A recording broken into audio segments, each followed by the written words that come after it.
this video out, yo. Hey, you know what? I'm gonna. Does it sound on it? Yeah. Be nasty now. What? Ooh, man. Hey, let's do commentary on this shit real quick, dog. Okay. Look at the gangster walk, dog. Let me find something I can jump off of. But, hey, Glenn looked yoked in that frame too. You seen that?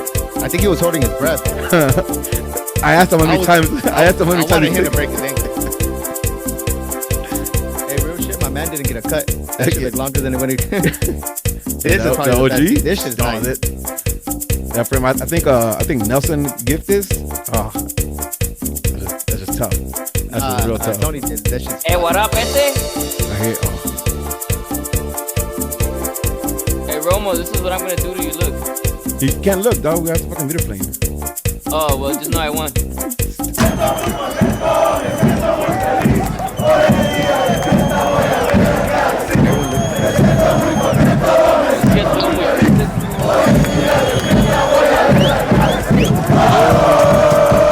That time was knocking.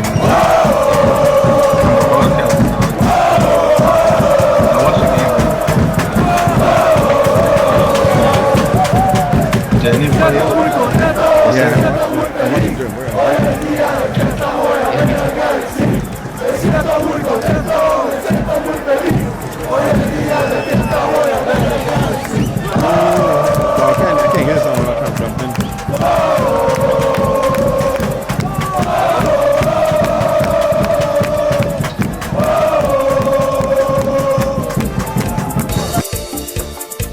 Look at that Doña. Yeah, man, that's so tight too. That host right there, roll. Yeah. Oh, yeah, roll my back. It looks like a.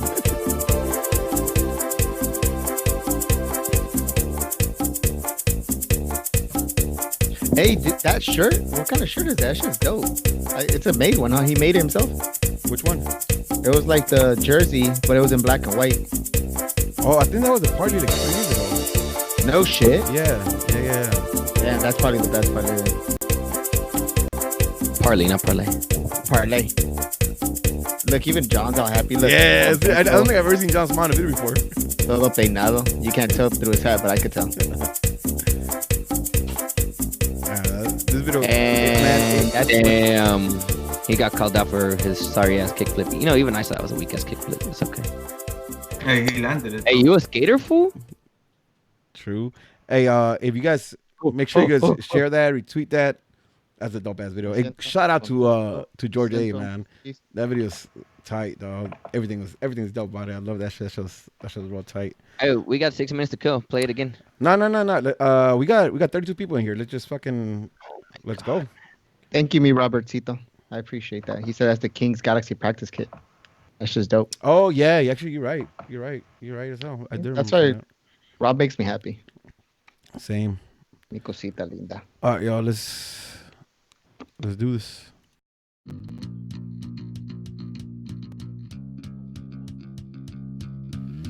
Yo, what up? And welcome to another episode of Straight from the Stands, an unapologetic, unofficial LA Galaxy podcast, hosted by 4 Foul supporters who bring you their thoughts and views on everything related to LA Galaxy, straight from the stands. I am your co-host Smarts, alongside the always angry Angel, his counterpart level-headed George, and the man with the facts, Masa. This is Straight from the Stands. What up, y'all? Me siento muy feliz. You're hyped after that video or not? That's just dope. Yo, if you guys are not on Hey, did YouTube, someone have like their AC on or some shit? you hear it? I do. Yeah, big time. Yeah. We out here sounding like Nagneys and shit. Oh, there it is. I can't wait to get started on Eddie. Good evening. Yo, if you guys are not on YouTube, you guys missed out on that dope ass hype video George put out. I'm pretty sure you guys seen it online. Not this George. Not George A. Yeah, George A. Like the What's one his that last name? A. Cortez. No, it's A. It's forever be A. No, but that video fucking dope as fuck.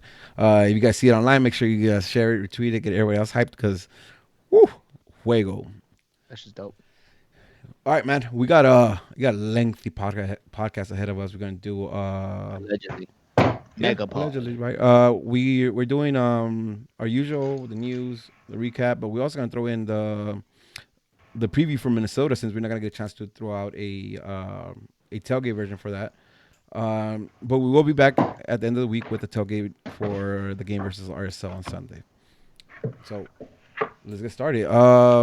Maybe a little teaser too when we're gonna release the LAFC tickets. Oh, there you go. Stay tuned. Hey, good shit. Stay tuned. I like that. I like that. Hey, I got stay stay tuned to cliffhanger. it. Yeah. I like that. You gotta stay to the end of the podcast now. 5 hours long. No, I'm just kidding. With that being said, Angel, I was light on news, but I apparently you have information on Alessandrini and Pontius. Yeah. Where do you guys want to go first? Alessandrini. Let's go Alessandrini. All right, we'll save Alessandrini for last then. So, well, just quick ones. As you guys know, obviously Emma came out injured, but he's going to be fine for the next game. I doesn't sound like it was precautionary either, but it turns out that he's fine. He practiced today with the team. He should be good to go for Wednesday. Same thing for Chris Pontius. I don't know if a lot of you noticed or not, but he was not on the bench. It was a calf issue, but he practiced today too with the squad. At least that's what I was told. And he should be available for selection on Wednesday. This is where it gets ugly. Yeah. Here you go. Let's go. Romain Alessandrini. Now, this is really one of, like, you know how we fuck around. Well, no, it's legit. A lot of can't confirm nor deny, but I really can't confirm nor deny this is accurate right now. This was information that was shared to me actually by not necessarily to me, but I just happened to be fell in that rabbit hole again today, and I ended up finding out information about Alessandrini. Turns out that some people saw him today, I think in the practice area, or someone was at practice today. Saw him walking around in a boot. I meant for a boot or sorry, not a boot. Crutches. Crutches. I'm on crutches. Yes. So apparently he's supposed to be going, and this is actually was said to me. He's supposed to be seeing a specialist tomorrow. GBS is not sure what he has yet. Alessandrini doesn't know yet what he has yet. I'm sure there's speculations of what it might be, but he's supposed to go see a specialist tomorrow. You ask me based on if that's accurate about the crutches and if he's going to go see a specialist, I'm going to say we're talking about 3 months or so at least. Masa, again, you had a hot take on that. A theory? Yeah. I think he has a torn ACL. To be honest. God. See, and he was grabbing his knee. That and the weird shit about it. He like massaged the bottom of his kneecap, and he was and that's where they were going towards. I didn't do kinesiology at all, but so I don't know what that is. But I can't even say that word. Kinesiology. Mm-hmm. Well, there's a couple of things, right? You have your meniscus, right, which is right in the middle. Let's get into it. But here's the thing, though, right? I watched the replay, and I was looking exactly for that play.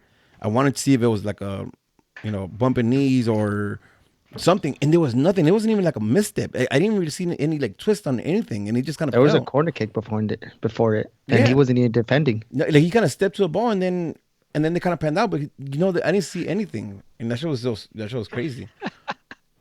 That shit was wild. And those are always kind of scary. You know what I mean? When you don't really see a contact or any kind of twist. You know what I mean? It just kind of. Yo, and again, like, this is just information that I came across. I really don't know if this is accurate or not. It's not like I'm trying to give you guys facts and make it seem like we're dropping information. Like that's not the case. I mean, I did ask a few people, but we'll see. Boom. Breaking news. Yeah, we'll see. At but tomorrow we should find out. AF96 confirms torn ACL for Alessandrini. You know what? Fuck it, yeah. I confirmed, and on top of that, as soon as he recovers, he's going straight to Tigres, and he's gonna play alongside Gignac. Yeah. Come back to beat us in Champions League. Oh, yeah, speaking of that, you guys seen the tweet that the tweet found that I guess the Galaxy actually did reach out and try to get him. But he's happy in Tigres. So all right, so that's that. Let's get into no other news, right? We have no other news, no rumors. Who are we replacing Alessandrini with? Nothing yet. Centurion. We'll get to Alessandrini. All right, let's get into a match, and let's start off by we had our what we've been calling our A starting lineup, our first choice starting lineup. Real quick: Bingham, Shelvick, Polenta, Steres, and Araujo. which is the only exception that we all kind of figured he was going to join. Jonah, Corona, Leggett, Alessandrini, Antuna, and Zlatan to start the game. What was a little interesting was that we didn't see not Polenta, I'm sorry. Chris Pontius in the bench. According to Rudy, Juninho was on the bench either. You know what happened? So let me explain that one, right? So when I wrote the notes, backstory to people. His name is Paulinho or something like that. What? Yeah, his middle name is whatever his middle name is. Oh yeah, and that was because he has like 7 names, right? Yeah. So I guess they just took the second one, and that's the one they put on the report. It's like Junior de Fast. No, they didn't put all that. It's a Paulinho or something like that, or something like that. And I was like, and I don't know, it just didn't make sense. I saw a number, it just didn't click, and I was like, oh, he wasn't in the lineup. And then you guys corrected me, and I verified it. No Pontius in the bench, which I thought was weird because I thought that was gonna be, and to be fair, I didn't even notice that he wasn't in the bench when we were at the game. When I saw Alessandrini go down, my first thought was it's gonna be Pontius, but apparently he wasn't there. So that's weird. But you actually heard that he was practicing today? Yeah, and this is coming straight from a very reliable source from the team. He did practice today, so did Emma. Cool. Both of them practiced today. Now I can't tell you, like, we didn't get into details. Was it full practice? Yeah. Emma was for sure full practice. I forgot to ask about Pontius because I remembered after about Pontius, and I forgot to ask if it was full participant. But he said he practiced and didn't say anything specific, like he was limited or anything like that. So I'm gonna assume that he was Gucci. I didn't ask. I watched the game, and from what I got from it, someone stepped on his foot like really hard. Oh shit! Because I thought he had pulled something right at the game, and then when I watched the replay, he was kind of limping away, and then he was gonna head into the locker room. Yeah. And when the final whistle blew, he was talking to GPS, and he kind of made like a motion, like they stomped on him. Oh, okay. And then I figured like, okay, they stomped on it. Hey, we didn't talk about that. The GPS hug to Emma before going in. Yeah. So let's get into it, right? The game started pretty fast, right? I think Houston came out, and I mean both teams came out pretty fast. There was a play really early on where Ellis got in and forced Bingham with a big save. They called it offside, and nice. It was offside, but like Bingham's reaction to that was pretty dope. Big save. Yeah, I tried to tell Angel. He's like, "Man, fuck that! It was offside." It was. I mean, to be fair, it was. The first thing I told him, I was like, "Yo, Angel." That was a good save, though. Yeah, you know what I mean. Listen, it was a good save. Yeah, I'm not gonna credit. Yeah, of course, because you're trying to get me started in the stands, bitch. I was doing a job. I was supporting my team. You, on the other hand, I don't know about you. You should be singing and all that shit instead. But you're fucking with me. Before we started, you say you're gonna be you're no longer. Listen, I don't know why this happens. All right, I was zen. I was chill. I was relaxed, and then George was opening his stupid ass mouth. Instigating George with some stupid shit. All right. But they both started real quick, and before the game can really evolve into anything, 15 minutes in, George's boy Romain Alessandrini goes down. Right, and I know we got a little ahead of ourselves and talked about the injury, but he goes down 15 minutes in, and in my opinion, I thought that was going to change the game a lot. When I seen that, because I didn't realize who was down until somebody behind me in the stands told me, "Oh, it's Alessandrini again." I was like, "Nah, you got to be shitting me." Hey, before that though, yeah, the lineup started off with Drini on the right, but I think something happened in between where him and Antuna switched. Yeah, because he was playing on the left hand side, and I honestly thought, I was like, that's just going to make a big change, and they're going to be George playing pointed a lot it out to me. I was really paying attention to their positioning. Yeah, I didn't notice. Honestly, wow, I was like zoned out, staring at the game and singing, but I was like pretty upset. Well, it was just more of disbelief because, and we can get into it in a bit, right? Because it was really more about Houston, but yeah, George hit it. They switched sides, and I was like, hell yeah, look, we're gonna see something good here. And then well, you know what? I didn't notice it. I guess I did. I thought Alessandrini had just moved. You know how he always moves. I thought he just ended up in that side. I didn't realize that he actually was playing that wing. But yeah, 15 minutes in, before the game could really get his feet under there, he goes fucking down. Oh, I told you. I when I saw Drini on the floor, George was like a couple benches in front of me, and I was like, "Yo, Drini's out." And he's like, "What?" Like, look, he's right there chilling on the floor. Yeah, this fool was like busy chanting, Angel. He Yeah, didn't notice. you heard that? And so I tapped him like, "Yo, George, that Drini went down." He's like, "What?" And then he looks over. He's like, "Man, fuck this motherfucker." Yeah, man. Like, listen. You can't blame him for getting injured, right? You got fucking injured, but it's so frustrating, right? We have been talking the last couple of weeks on how his trajectory is going upwards, and we were all feeling that, like, okay, he's gonna have one of these games is gonna be breakout. He's gonna get on track, and that just kind of throws everything off the I fucking think rails. he heard a podcast and he realized he couldn't do shit against Houston, so he switched sides and then he was like, "Fuck it, I'm going down." Yeah, Yep. yeah. Like, fuck it, that's it. No, it's just stupid, man. It was again, you can't blame him for being injured, but You it's so feel for fucking him. frustrating though. It's so fucking frustrating because on the Street Fans interview I had with Chris Heller, he hit on the point. He said we don't have whoever coming off the bench for him, whoever's coming in for him, is not the same quality, right? And Chris Heller's point was about the money and whatnot, but that point at least I agree with 100%. Like, Emma could do a single thing and that's run really fast and run past defenders at points, but he's not gonna bring you the threat that Alessandrini brings on a good day, Well, right? are we gonna get into the Alessandrini Yeah, stuff just get right it. Yeah, you now, let me know when. or You Get it let me in. know or when. Yeah, I or mean, can we just talk Right about the now. game first and say We're- this? Well, because I if think you it's want, gonna. The reason being is because I think it might get a bit more analytical in the sense because I said I was gonna. Man, I didn't want to go there, but fuck it. Um, it's really more about what's gonna happen without Alessandrini in the picture, right? I get everyone's shit about the Neon. That's why I want to get into it. I want George to say what he has to say, and then I want to say what I have to say. But I okay, don't know if I want to get into that. I want to okay. because Well, I want to well, cover the game. I want to cover the game. let's wrap it into the game, right?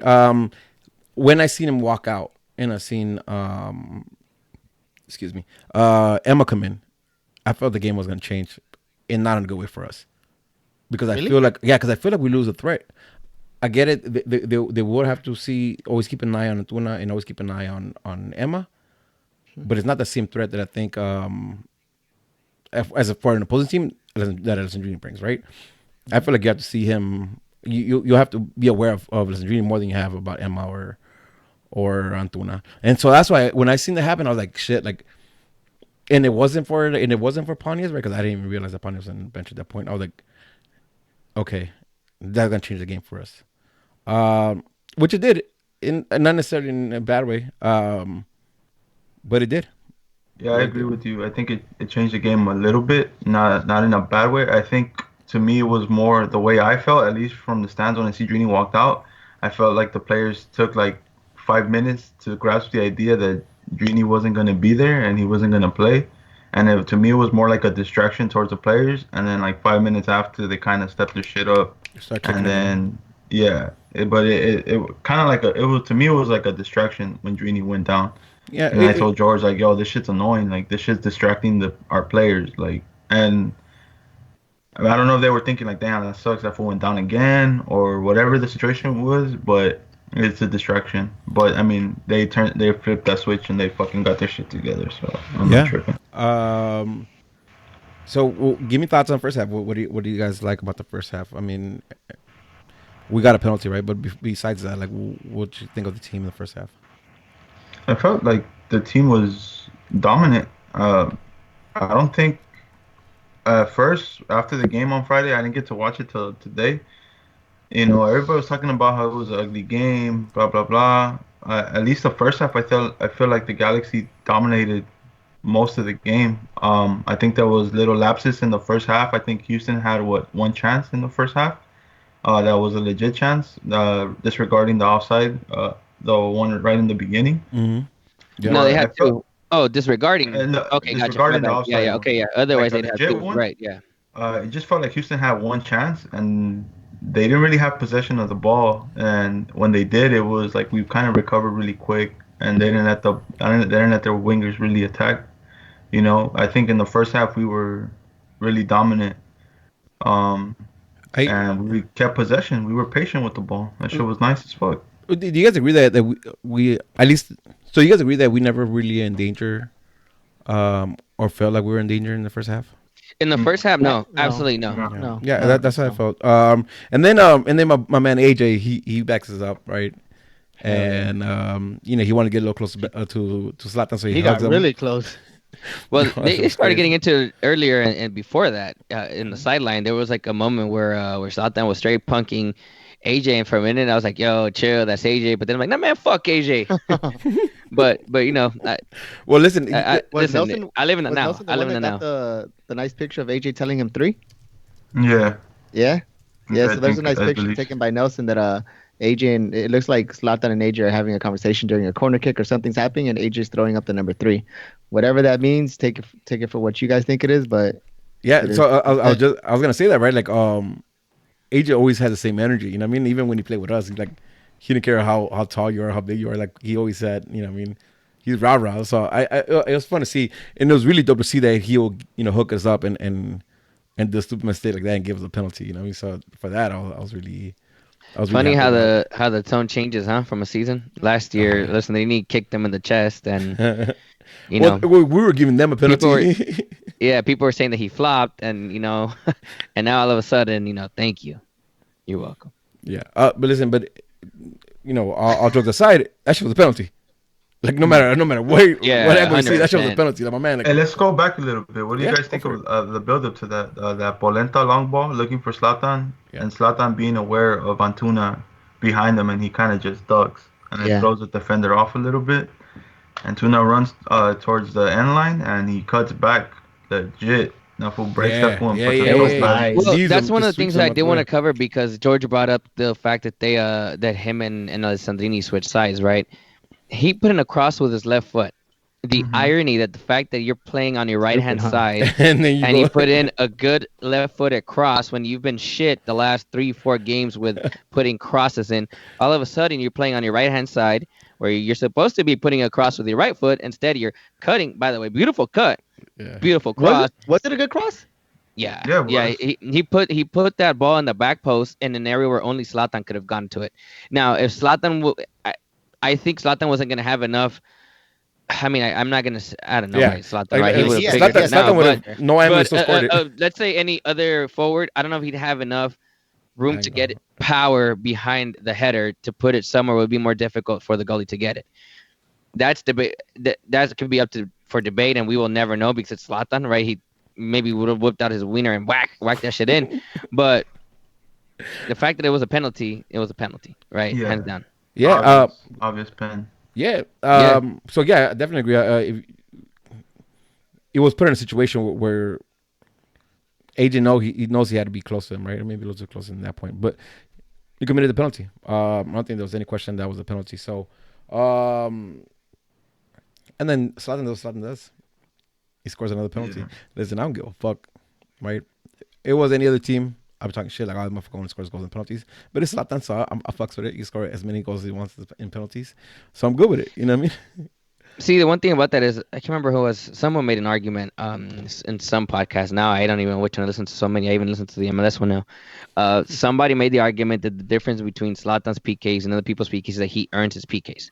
Yeah. It's different than like, hey, if Antuna goes down in the box or Leggett goes down in the box, which it did happen to Antuna once, right? But so far it's been one. All the rest have been Zlatan. So he's earned his PKs and he's taken them, which is different than saying, hey, Angel got cracked inside the box and George is taking the PKs and we call it George Penaldo, right? Easy. So, listen to you, they are because you're a good friend. I appreciate that. But anyway, but you get the point, right? That's where my difference is in that. But anyways, back to the game. Yeah. After the PK. We already said it, right? I don't think Houston had much in the first half, right? No. Again, our midfield is fucking beast, and we just kind of we're gonna control the midfield at any given time with the guys we have in there. As long as they're healthy, man, we're straight because I think that's where our strength is at, both in the recovery and in just controlling the pace and the possession of the game. We're really it. I'm fucking impressed. We've matched up against different styles in a lot of teams already, and I think for every style that we played against, we've done well. And I think we've understood the different styles that teams bring, and I think we match up well to any style. I don't know if there's a style that you guys think that we haven't seen yet, but for the most part, I think everything that we've matched up against, we've done well. Yeah, no, I agree. I agree on that. And what I was worried about, as I mentioned in the tailgate episode, our midfield kind of covered that, right? Like there was no time where there was gaps in the middle where they could take advantage of it and work those 1-2s. So I think they covered it, especially in the first half, to a T. To a T. Yeah. And yeah, I do have a beef with that first half. Southampton had two good chances that he could have put away, and he didn't. One of left the footed layoff, that right? Emma gave him, yep. And then the second one, I can't remember which one the second one was, but it fazed me. But I remember it was vividly. I remember two. I just remember the second one. Maybe you guys can help me out, but there was two that he should at least converted 1 or 2. At least the Emma one. The To be Emma honest, one. I just The Emma one remember was the Emma great. one in the first half. I know he Yeah. had like way more chance in the second half, but we're not there yet. So. Yeah, and that was disappointing to me. I Oh, think. I know which one you're talking about. The one where they send the long ball to Antuna, and Antuna one times it to Zlatan, and he takes a shot on his left foot. Yeah, yep, that's the one. Yeah, that is the one. Was that the rifle Um, shot? The big shot? Like he They were flew it? both rifled shots. Yeah, that's all. That's all both Zlatan does. But yeah, they were rifle shots with no placement, and that's why he missed them. But that's a bit first to. Oh shit, I don't know about that. That's debatable right now. But anyways, that's an issue to me because the game could have been 2-0 rather than 1-0. But it is what it is, right? Yeah. Listen, 7 games in, and they're firing where they're firing right now. They could only get better, in my opinion. Yep. You know what I mean? Like, listen, I think they could only get better, given that they're all still healthy. How about that? That work a little better. Given they're all still healthy, I think they could only get better. Still not better. Fine. That's what. That's as far as I'm willing to work with you. If they're all still healthy, Well, I think because the the reason being is because we'll get into the second half, right? And this is what I was going to get to. I'm with you guys 100% on that first half. I do think that we were obviously the better team in that first half. I think we were more fluid. Still debatable if Legit was relevant at all in that first half. I can argue that, but I'm not going to get into that right I'll now. argue that with you because I focused. Go for it. Before we start arguing, I'll argue that with you because I focused on his game. I just watched the game, so is the argument reliance his first half, or could we is it the same thing in the second half? No, we'll go second half. Okay. Any other thoughts on the first half? No. Cool. So second half starts. All right, Masan, now you could talk. Second half starts. I want to see what Angel has to say because I want to see what he says first. So second half starts and now it wasn't off the gas like it was against Philadelphia, right? It wasn't that to me, but I do think again it didn't have the same energy the first half did, right? Question. Yeah, go for it. When it comes to that, do you think that's something where switches need to come earlier? No, I think it's just. What is it? I think it's just a little focus. To me, it came straight from the gate. Like I didn't feel that same level of intensity. For me, it's different. I think not necessarily intensity, but I think Houston put a little more pressure on the Galaxy. You think so? Yeah, I think Houston made adjustments in the second half. Not necessarily in changes, but the way they pressed. I think it made the Galaxy not necessarily struggle a little bit, but it opened up the game a little more when they did recover the ball. But so here's why I argue that, right? Because I think in the first half, Houston had more energy to start, and it only made the Galaxy that much sharper, right? I think the Galaxy were just a little asleep in the second half, or at least to start the second half. We were asleep. We weren't ready to start the second half like we started the first half, right? I think we built into the second half, and I mean, skipping ahead, we ended up winning the game because of that. But I think we start I think the start of the second half, we're a little asleep. I think it's more. I could agree with you, but I think more in the second half. It was just certain moments. It wasn't really like the Galaxy let off necessarily. I think Houston had moments where they just kind of like saw a chance and they really went for it. And just little mistakes here and there, but I think Houston just started pressing a little more. One thing that we really haven't said is after watching the game, because I did see extended highlights, I didn't get the chance to rewatch it all of the game again. But other than that, I did see extended highlights, the regular highlights, and obviously the game this time around. I do think that Houston is a better team than I gave them credit for. Mm-hmm. I honestly thought that they weren't as cohesive as, and that's that I had seen their games. Now, Rudy mentioned this a couple episodes back, where teams come to play against the Galaxy, whether it's at home or away, they play at a different level when it comes to the Galaxy. Yep. Yeah. Right. They can play San Jose, Vancouver, or any other team, and their level would be biggest example. San Jose against Kansas City this past weekend. You know, they lost 4-1, and I saw the game in San Jose was miles better than SKC that game. But any of those two teams, and they play the Galaxy, they'll be at that level, right? That intensity is always gonna step up. It's how it is, right? When you're the biggest team in the country, and duela que le duela, that's a fact, right? It happens, and I'm gonna say Houston brought it. And I think you know, it's the Galaxy. We have better players. It's the Galaxy. It's the Galaxy. Is the fact that they were undefeated.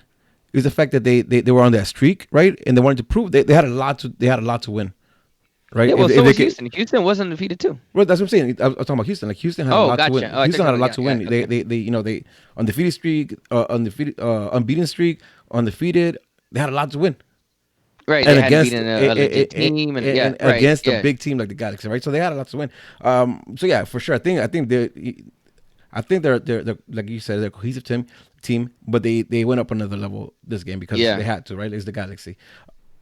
Couple that with us starting second half slow leads to listen that one mistake, right? And it's actually a couple of mistakes in my opinion.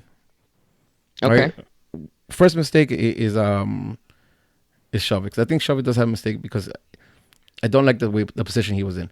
Listen, he does everything right because as a goalkeeper, what I tell you, push him wide, right? And he had that. He pushing him wide, and he was going to run to end line, right? And we have Steres and Polenta in the middle of the defense. I think we should be good there. The thing is that his position was a little off, so when he beats him in the run, my man is Bambi and just kind of tripping on himself. Okay, do you remember how the penalty? You talking about the penalty? Yeah. Sorry, you're wrong. The penalty, down. You don't think so? Yeah.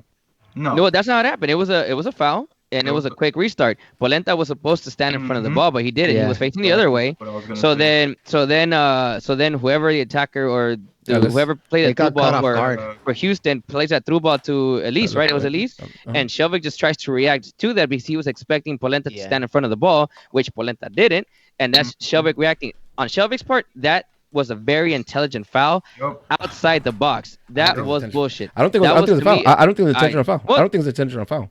I think whether it was intentional or not intentional foul, it was a smart foul outside the box because he was beat on a play that was not his fault. Polenta was supposed to step in front of that ball, and Polenta was, I don't know where the hell Polenta was looking. Polenta was there, and he took a step back instead of standing in front of the ball. Listen, all that being said does not change what I just said. Shelvick had pushed him out. Like he was wide. He wasn't cutting it. He was wide. He was going end line. Yes or no? He was wide going end line. No, at least his intention was to go to the at least his intention was to go towards goal. He got the pass right on the outside, and then he tries to cut in. That's where he's pushing didn't have the angle. He's pushing end line. Wow, am I really bugging? Yeah. He's pushing end line. He's pushing. Yeah, he's pushing end line. He's not coming. He's not cutting straight in. He pushed end line on the first touch, and when he paused in, he touches the ball towards the inside. He was gonna go, not necessarily inside to take a shot, but he was gonna cut in end line to make a pass to Manotas, who was in the top of the penalty circle. So he was gonna put that pass into the middle, a low-driven pass into the middle, and it would have been a fucking goal. I don't know. It would have been a goal, bro. I don't know about that. Manotas was wide open. So what I'm saying, surely gonna go regardless because the foul was fucking smart. So it was outside the box. It wasn't a foul. It wasn't a smart foul. He tripped over himself. Come on, let's not give him the credit. Let's not give him the credit. All right, fine. He tripped himself. He tripped himself outside of the box. Yes. So that's it was clear and obvious that it was outside the box. And that's the second mistake. That's the second mistake right there. That show's so wild. See him put his arm out like this, bro. On Elise's legs. Yeah, because he tripped. He was on his way down. Listen, here's the thing. However that happened, where the fuck is VAR? Yeah, that's horrible. There's no way that you should be able to Zlatan. We should just quote Zlatan on everything that he says because he's 100% correct. We make mistakes. Humans make mistakes when it comes to these type of shits. But if you're in a booth, this is all you're focused on, and it's there, there should be no reason why you're fucking up this call. Yeah. No reason whatsoever. Yep. It was clearly offside. The player saw it from the replay that was played in the Zlatan's stadium. pointing at him. Everyone reacted to it, and what's even crazier to me is that the guy was 100% sure it was outside of the box because he didn't even give the benefit of the doubt to the ref, so he could go check it himself. Yeah, or the ref just ignored it. Right, because that's to the point of Zlatan.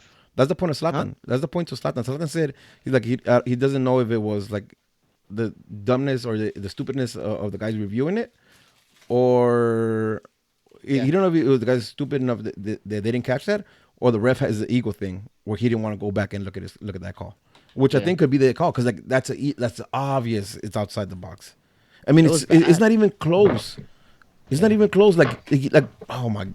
It's so bad. It's really bad, and the fact that there's no check, it leads me to believe that it was a ref's call saying, "No, I don't need to check it. I'm standing on my call." I think it's one of those moments, like those guys that drive really huge trucks, like but they're small as shit. Yeah, exactly. Like the one it's little dick syndrome. That's what it is. No, did you have a truck? Who, me? No, Angel. Yeah, the black one. Yeah. Oh yeah. I just don't get that. I don't get how. To Zlatan's point, like, what the fuck is BR doing then? What the fuck is VAR for then? Yeah. Right? Yeah. Just might as well take it off. That's what he said. And I saw, I don't know why, but it happened again. I saw people talking shit about Shelvik and how bad he was. Yeah, I think this was one of his better games, man. He had a few good crosses. He had good plays down that. Playing that left wing back, this dude is a completely new player. I think people talking about that he's not worth his $1 million.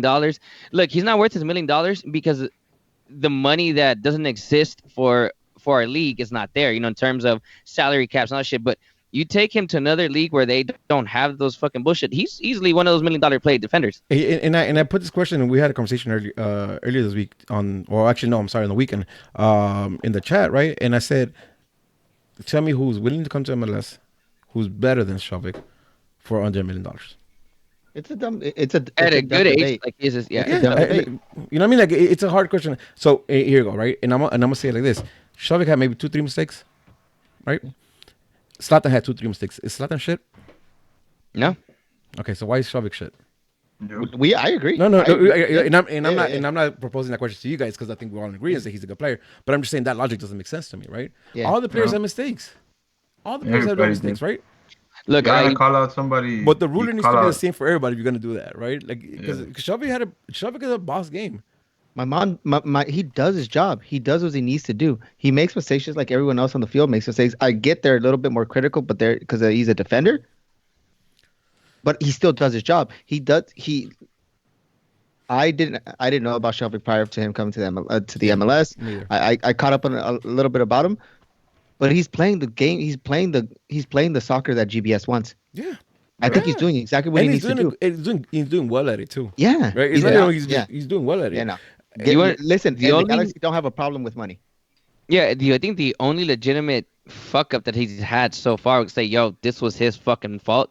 Was that goal against Vancouver? Well, not the goal, but the penalty against Vancouver, which George mentioned it at the beginning of the game. Footing issues was very apparent on that. Like he straight up happy feet with that shit, like Rudy had said. So I'm gonna give him some benefit of the doubt, turf field, all that shit. But so far he's been fine. Yeah. I don't see where some of the issues have been. Like we can have arguments about certain people like Leggett and Alessandrini, but I really don't see why people should even be having an argument at all about our current left wing back. So I'm gonna say the same thing I said about all the other comments. I'm gonna say about Manny. Manny says Shelvik was fast enough that he gave Ellis a hard time to get beat, right? But wasn't Ellis actually playing on the other wing though? So hold on. Let me go to the point I want to make to this. He says, I agree. I agree. A good game, but his crosses at times with the face palm, right? What about Antunes crosses? What about Emma's crosses? What about Romain's crosses? Like, come on, like again, Emma's crosses are probably the worst of this team. But we have to judge that like by the same ruler, right? Listen, we talk about Rolf having one of the best crosses, but he doesn't have great crosses all the time either. Come on, listen, again, like that ruler has to be the same length for everybody. You can't measure people differently because you don't like them or because you're not a fan of them. So. You know what I mean? I think the argument is redundant. So listen, let's keep that moving because I think we got a little sidetracked. Well, Penalty happens. anything else about that second half? Then Well, yeah, other than I that mean, fuck up, we're how just do in you the guys penalty. feel about it? So we can talk about the players individually because I did see someone mention Araujo again. I do want to bring him up again. Well, so that's the penalty goes 1-1. What's 2 up? minutes after that. 2 minutes Right after they score, the equalizer, Houston's about to score on us again. Oh, right. That's the save where Bigham comes out, right? Is that the one we're talking Big about? comes out. Yeah. Se hace grande. Listen, That's a clean bug. How did that play build up? How was that? Oh, they I just remember it broke us happened from the down. right hand side. Yeah. They just broke us down. That's a big save for me and Bigham because I see him give up too easy sometimes, where he comes out and just kind of gives up. But he stood his ground in minutes so big and gave him no option. And I was really impressed with that block. I seen that one because I was walking back. I was back. I didn't to the restroom, so we're walking back, and I seen that one on the big screen. I was like, we'll get into this that because it's gonna be a question that's brought up. But I think it was a bad finish by the forward. But Bingham still, regardless, made a block. I don't know. Let me ask a question, right? One? The one where he comes out. That's the one we're talking The about, one where he right? comes out to And he kind of traps it in Manotas between. takes On his right hand post, left hand post. No, it's right hand. No, this is the right. right hand post, the winger was down the left, right? So let me ask a question, It right? went out the corner. Okay, yeah, I know. Let me ask a question. You think it's a bad finish? We're talking about the same one. Yeah. We're talking about the right hand. I'm talking about his left hand post. Oh, the one that he To just his kind of blocked left. at his first Yeah. goal. Okay, no, that's Yeah. the second one. That's the one close to. Oh, okay, no, That's the one never later. mind. That's the one like Yeah. in the 70th, 9th minute. Yeah. Or something. That's the one I'm talking about. Yeah, I think you could have done different too, but I mean, okay. Well, you want to know my take on that?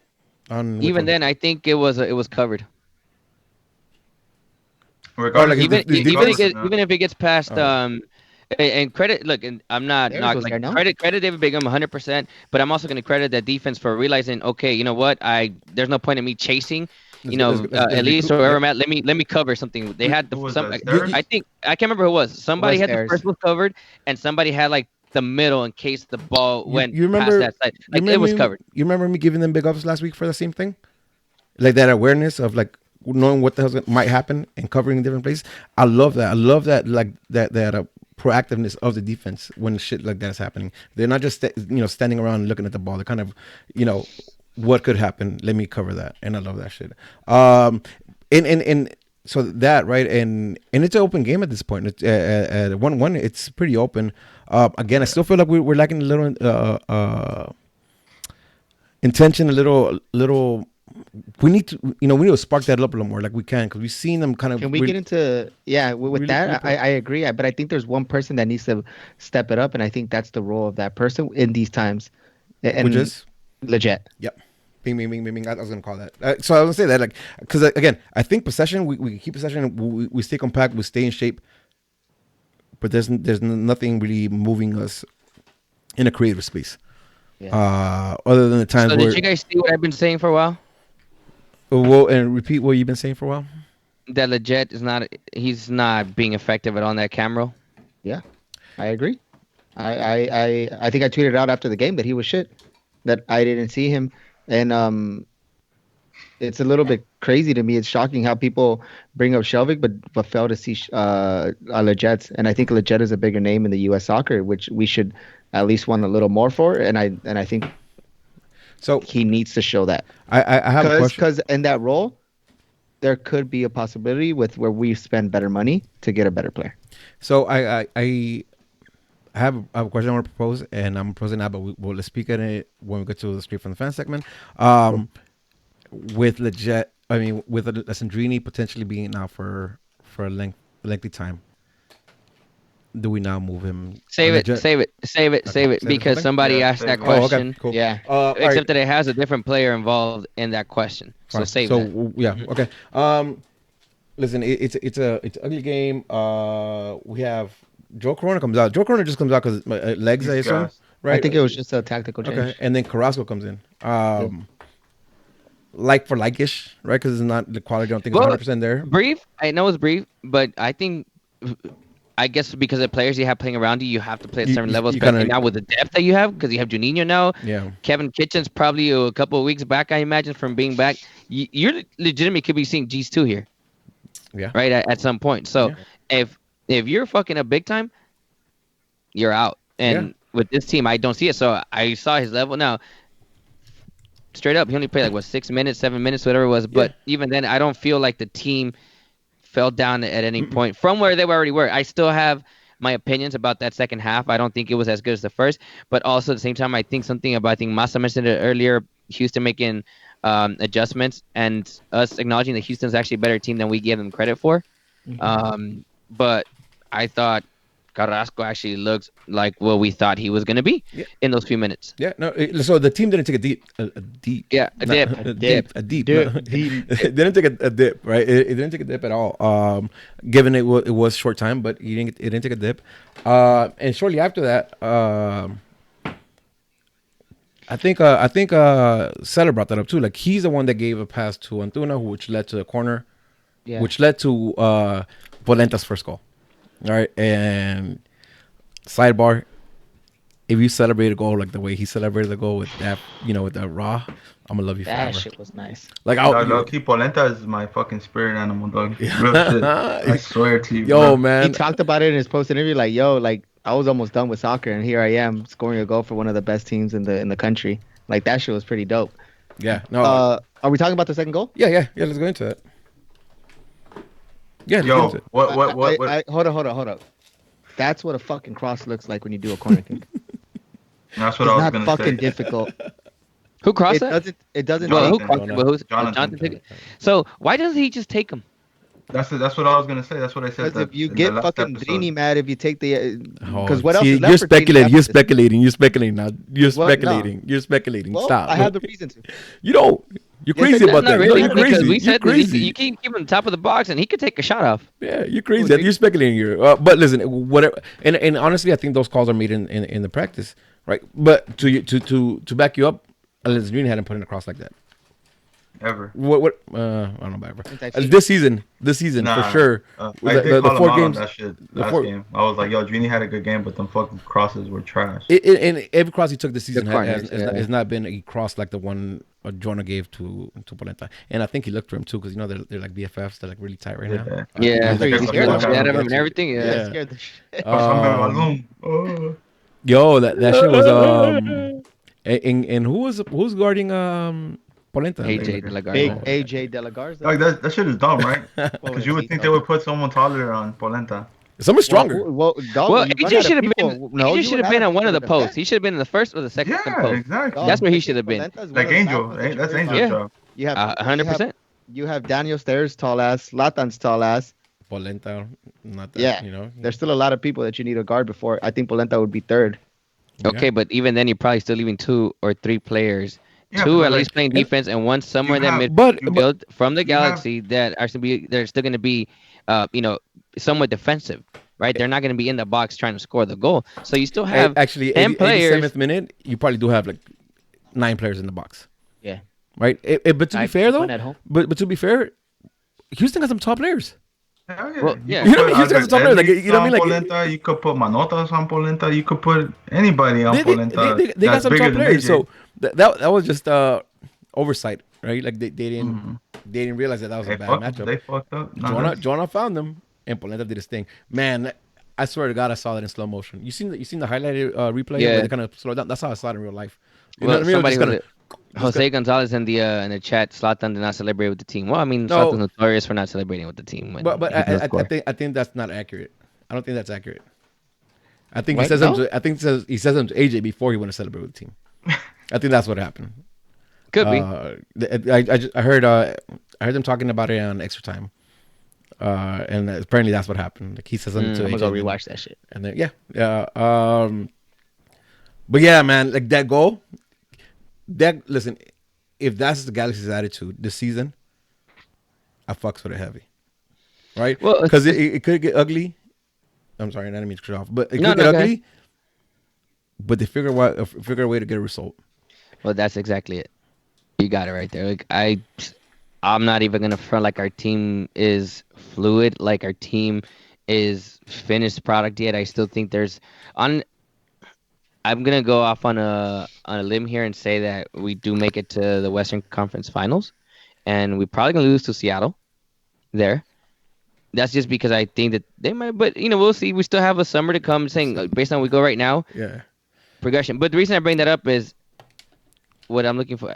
I know it's thinking way ahead because we still have 2019, but 2020, what this guy can do with this team, with the availabilities of Some DP openings. players, DP opening up, His and team. That's his like team.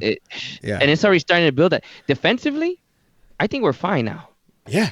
Yeah. Believe it or not, So, okay. but then again, our problem is in offense, right? And again, my issue still legit. That's gonna be my issue because honestly, Well, I'm gonna throw a wrench in that one throw that. because I this feel is like time. we're playing something different.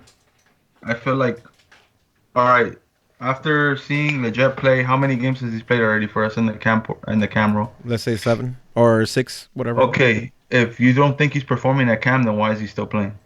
Because who else? We don't have no one Who else. Okay, so you guys realize every game how our 3 midfielders rotate, with the exception of Jonathan. Maybe sometimes it's Corona that's making the runs to the top of the box, or sometimes it's Leggett making the runs to the top of the box. I feel like on paper, we have a cam, but during the game, I think each of them line up as CM. Cool. Listen, There's not really one. Your point. Your point being 100% right. Okay, let's just say it's 100% right. The times that Leggett has the ball at the cam position, what does he do? Right. So your point might be right, but when he has that ball, when he has control of the ball at a cam position, is he acting the cam role? And the answer is no. And the answer is no. If that's the case, we should might play like a 4-4-2 and just have 2 forwards, because otherwise we're only going to really rely on Zlatan, and then people are going to be mad when we're playing Zlatan ball. Listen, here's the thing, right? I think 4 or 5 games. That's all we've been playing. I don't know why you guys are surprised. I'm not. Well, I'm not crying. Well, so then why are you guys mad no. about Leggett? Because he's he doing needs to his create. role at CM. Okay, No, that's not accurate. He's not doing his role as Cam. He's not doing his role I never as said Cam that, player. And Right, that's a CM player, right? But his role is Cam. Not always. That's what his not always. role. Not always. It is. Not during always. The game, yeah, he's not always playing Cam. Okay, but he's the one that's least effective when he's in that role. You know what's crazy? There's been one player that's more effective. I've seen him recover a lot of fucking balls in the midfield. Okay, but when he's playing Cam, that's there's one player that's been effective when he's playing in that role. And I hate to say it, and it's been Alessandrini. Angel, didn't I put it out to his game? Yeah. When he had the ball, he was making shit happen through the middle, and Leggett was just pouring out wide. And I believe Drini was one of the ones that was in a Cam role when he passed the ball to Zlatan when he got hit with the penalty. Those are the passes that we want Leggett to make when he's in that position. But the problem is he doesn't do those plays. I mean, not when he got hit in the penalty, because that was a cross. No, but like the build up. The one touch in the build up.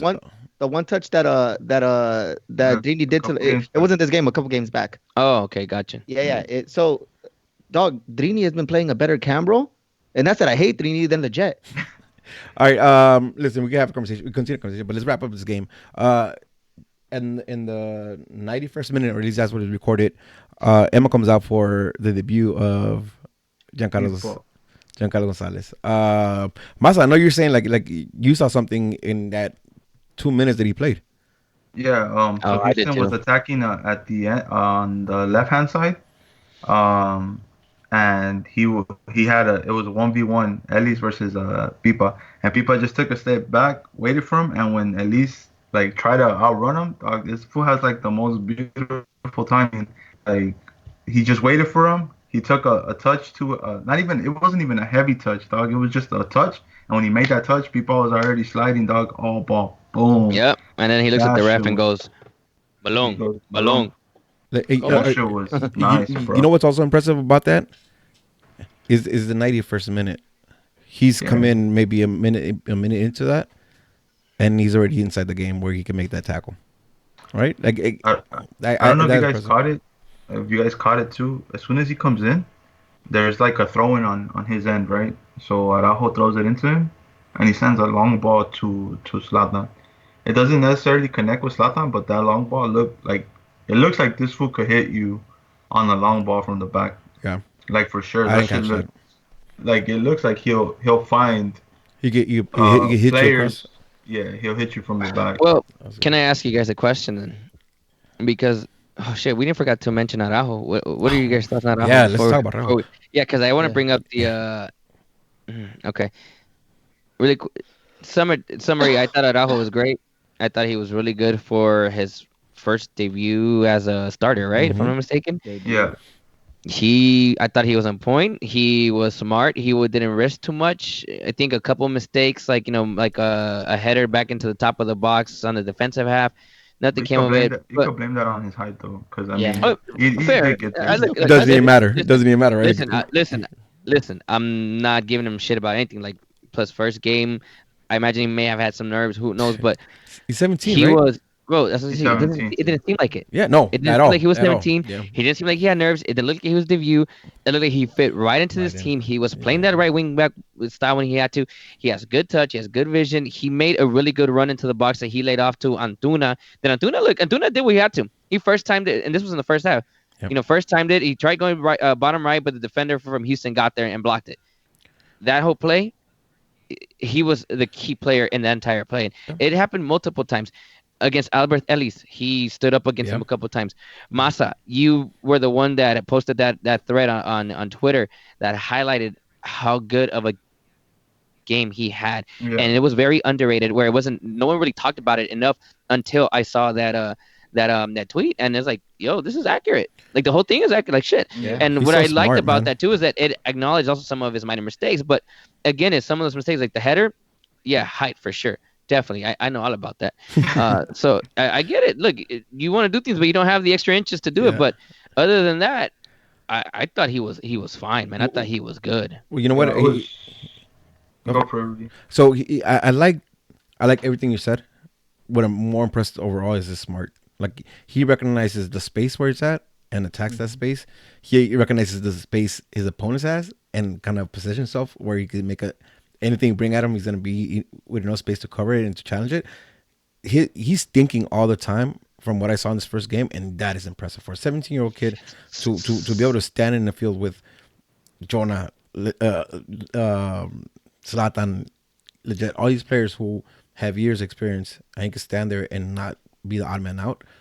Yo, Well, per the Shout out. chat, according to Cheyenne Ordo and Heisenberg, team of the week on the bench. I didn't oh realize that. shit, yeah, fuck yeah, Yeah, that's shit. Damn, okay. oh man, I didn't realize that. Caps, That's tight. Cap, oh man, Yeah. that's dope, man. Again, I Well, mean, we It can't makes be me too wonder often. now Yeah? how they really analyze this thing. Because before I thought it was probably based on like some fantasy points type of thing. I don't know if a lot of those things that he did are gonna get fantasy points. It's probably some writer who saw it and like, that guy's good. Let me toss him in here. I just Yeah, wanna add something to the Araujo thing, and I'm gonna take a jab at all the Shelvicators at the same time. So at least started on Shelvic's side, right? And Mhm. then the coach decided like 15 minutes in to switch sides because he probably thought that Araujo side was gonna be easy as Weaker. fuck. Yeah. And because Shelvic was giving at least a hard ass time to get past them because they matched him for speed. So when at least went to the other side, dog, Araujo, the couple times they went 1v1, Araujo had him in his back pocket, bro. And Well, that's you're enlighten talking me. about you're talking about one of the better wingers in this league, with speed.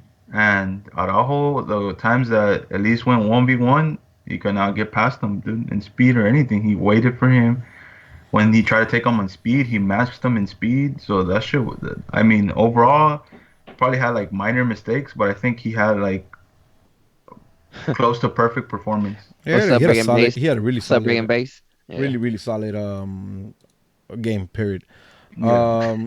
Cool. Like the fish. Listen, we still got shit ton to get through. Well, anyways, what I was gonna get back to, and I apologize for sidetracked there, but just want to make sure we covered Araujo. Back to where we were though, on people coming in. Mhm. Rudy, you were there. What? He creeped up on me. You saw that? Oh man, that was hilarious. Hi, buddy. Hi. Hi, buddy. Me siento muy contento. Me siento muy feliz. He's shy. All right, go back over there. Okay, you can sit down right there. My Right. bad. No, it's Intruder all alert. That was dope. I'll play with you after we're done.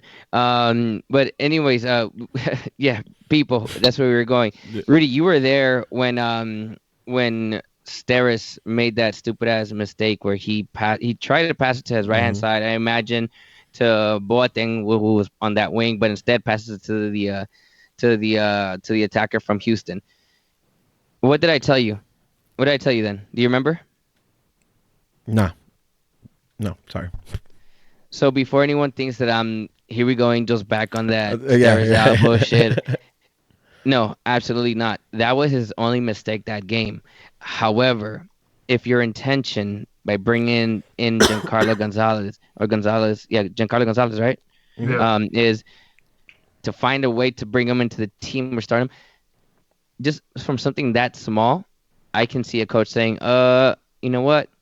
Oh No, yeah, yeah, I'm not yeah. gonna take my chances. Yeah. I'm gonna go with Giancarlo, especially because this guy, like he's just trying to find his reason to Yeah. to Yeah. this guy. But look, all of a sudden my camera wants to work today, huh? Uh-huh. No, you're right. You were saying, you know, what I No, mean, if but you yeah, wanted an that's what I was excuse, you telling. got it. Yeah, like if you needed an excuse, and by no means am I saying that it'd be Justified. 100% accurate, and this is okay. You like go over there, buddy. Oh man, yeah, this guy I is don't on think something. GBS does that. Well, look, I'm not saying that he No, yeah, doesn't. yeah, but I'm just saying that if you have like if you're looking for a reason, something that's small, I can see it being a reason, because you brought Giancarlo in for a reason. You don't expect Steres to be what Steres is right now, but Steres is playing well, and that was the only mistake, and even then nothing happened out of it. So it'd be one of those things I just say, yo, just keep playing, pasó, yeah, nothing, just keep going, right? Um, but again, that's just what I'm saying. That's what I was telling you. Like if you were finding a reason from any game so far, that was it. That was the only thing. But even then, that was solid performance So from Steres. listen, I think we're gonna talk. I want to talk about this when when we get into the preview for against Minnesota. Any last remarks on this game? Yeah, any closing thoughts on this game? I'll, regardless of Houston having moments in the game, I still think this was a dominant Galaxy performance. I don't care what anybody says. This shit was not an ugly game to me. I thought. Um, I think the Galaxy dominated for, I would say, 75 minutes of this game. And don't panic, people. We gonna win. I don't think anybody's Well, panicking. I don't. I think I do have something I am gonna panic about. All right. what is that? Closing remarks, guys. Come on. Well, What you got? What you got? What you we're got? gonna get into less than anything because this is part of it. Okay, let's get to it. Okay. It has to do with Emma, essentially. But before we get into that, if we are gonna bring up the Alessandrini thing right now, who really wants to talk about it? Who wants to bash him first? No, we'll get into the questions. I think. Well, it's Yeah, not a we'll do question. it. That's just We'll- part of- we'll- Are there enough questions where we could kind of have a conversation with Yeah, the questions? I seen some about Drini, so we'll Okay. talk Yeah, about we- Drini Let's, after. let's cover that. Listen, Okay. I want to get into the Minnesota FC preview. But before I do that, anybody got a man of the match or what's your man of the match for this game? Diego Polenta. Yeah, Planta? This is gonna Yeah. be Polenta, man. That was Polenta. a winner. Okay, so the only what I'll say for me is Jonah. He's gonna go. I get it. Polenta gets the winner, but I don't think we could get this game. I don't think we get the result without Jonah's work. Look, I to think me, that's every game. Yeah, yeah, but I it's been think Jonathan, Jonathan's the MVP to me right now. Legit, he is. yeah, no, but well, maybe it's just because I saw it today and I just noticed it a lot more. I just noticed it a lot more how like what everything like defensive work, moving the ball, controlling the pace, everything. I think again the goal scorers always get the recognition, but I think Well, honestly though, like this game was not even close to it without Jonah. Well, to me, it's not even the goal. I think Polenta all around just looked unbeatable, Yeah, he was. and even on the penalty, that would have been a hockey assist for Polenta for sending that ball to Antuna. Yeah. So, I mean, it's just overall performance, and he didn't make any mistakes. He's calm on the ball when he's playing out the back. I mean, I don't know. It's just Listen, Polenta got on whoscored.com. Polenta got a rating of 8.5 for the game. Well deserved. Dos Santos got a 8.8 and Zlatan only got a 7.0. So it show you that those two guys were definitely, Yeah. the next Polenta level reminded for me this of Massa. He was coming in hard, but getting the ball, and Yeah. he was assertive. And then even then, the attacking players were kind of giving him shit. He's like, "What the fuck are you crying about?" And then that's when like the whole crowd got into it when he was talking shit with the other player. Yeah. I'm pretty sure I saw again because I fell in the rabbit hole the last 2 days. From going through all these bunch of different things, I saw people saying that the Corona was not good either. I don't know about that. Ooh, Yeah, the and same I people didn't that agree at say all. that about Shelvick. My Though, God, probably. hey, did you see anybody else talking about legit? No. So I they're don't talking think about I saw Corona people from before they legit. talking about legit. Yeah, yeah. See, man, Galaxy fans, y'all wild. Y'all some butter. Mm. You know Butter. all right. Listen, All right. undefeated at home, and we'll stay that way at least until weekend, because we will play Minnesota on Wednesday at Minnesota on their brand new stadium. Which is grass, by the way. Which is I can grass. confirm. Yeah, which is grass. But we got a situation, right? We got a situation. People is ready. People has his paperwork. People is good to go. He already played. He played a little bit. We're not gonna have Alessandrini. That's gonna be. We played. We played what? What? The game against Philly was on Sunday or Saturday. Philly was a Saturday. Saturday, Friday, Wednesday, Sunday. Right. That's what the last 4 games within 2 weeks. That's a lot of minutes. I'm hoping that the preseason training kind of put them up to speed so they're good to go. But here we go with the lineup for Minnesota. Do you guys expect to see any rotation? I think the rotation coming after once the game's played. I think the players that are going to play, this is why they went through Hell Week with Valdecantos, and I think this is why they were doing it. Are they going to play full 90? I don't think so. I think this is where you see Zlatan being pulled for the first time. If he hasn't been pulled, I think this is where you see Jonah get pulled. If we have a comfortable lead, if not, then that's when I'm curious to see if what changes are going to make. But personally, I think the lineup that we give out is the same. What about you? But Angel Massa, you guys got any thoughts on the rotation? You agree with George? I think we're gonna play our best players. I don't think. I think we're gonna go for the W. I think we're too close to first place to even want to draw away from home, and I think that the way we've been playing, we make other teams play our style, not other teams us play their style. So I think we're just gonna keep playing the same way with the same players that are available. So no rotation. No rotation. I will be shocked if he doesn't play the best players available for this game. All right. I don't think he's gonna be with the guys here. I mean, if it's GBS, what I'm thinking about him, he's gonna go with everyone he has available. Rudy? Yeah. So I'm a little torn.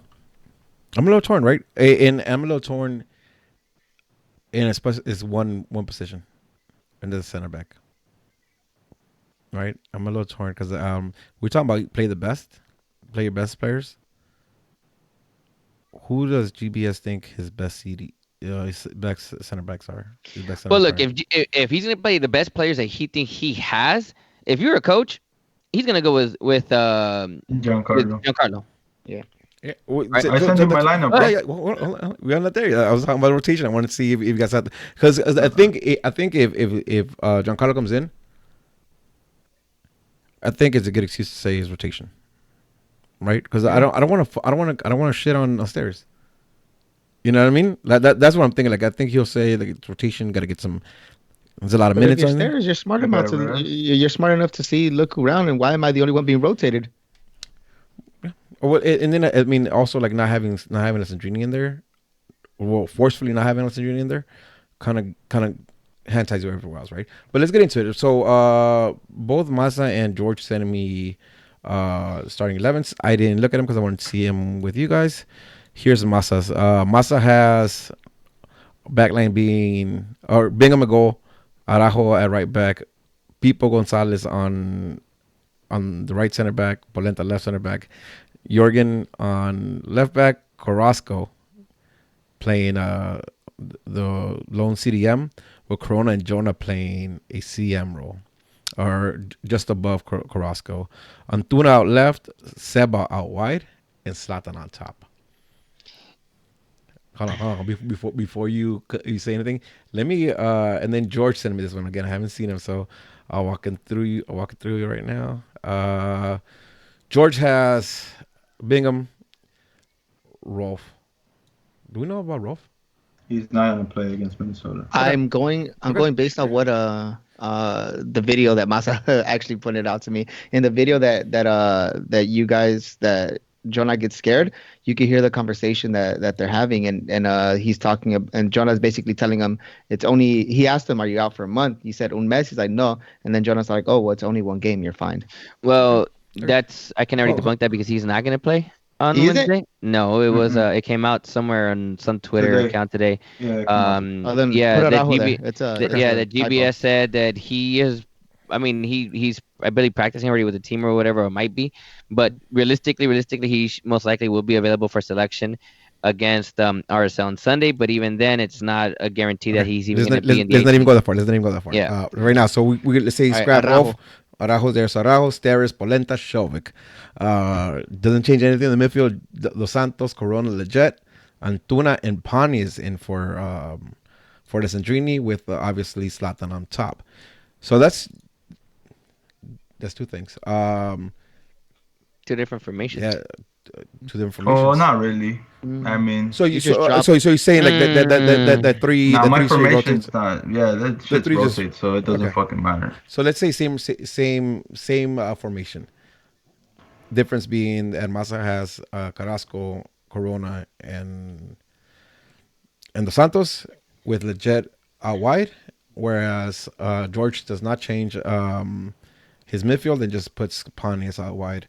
And I think George, you have Steres, and Massa, you have people in Yeah. your back line, right? Yeah. Yeah. What do you guys think? I mean, Angel, me and you didn't submit one. So, what do you think? Which one is closer to what you think is going to happen on Wednesday? I think that I think George is probably the closest. Who did you have out wide? Pontius on the right. That's the only difference. I think that we're gonna look. This is where we're gonna get to when we get to that thing about Alessandrini. But even then, I still think that Emma's gonna start, just because Emma has played more consistently in terms of games and being available for the team than Pontius has right now.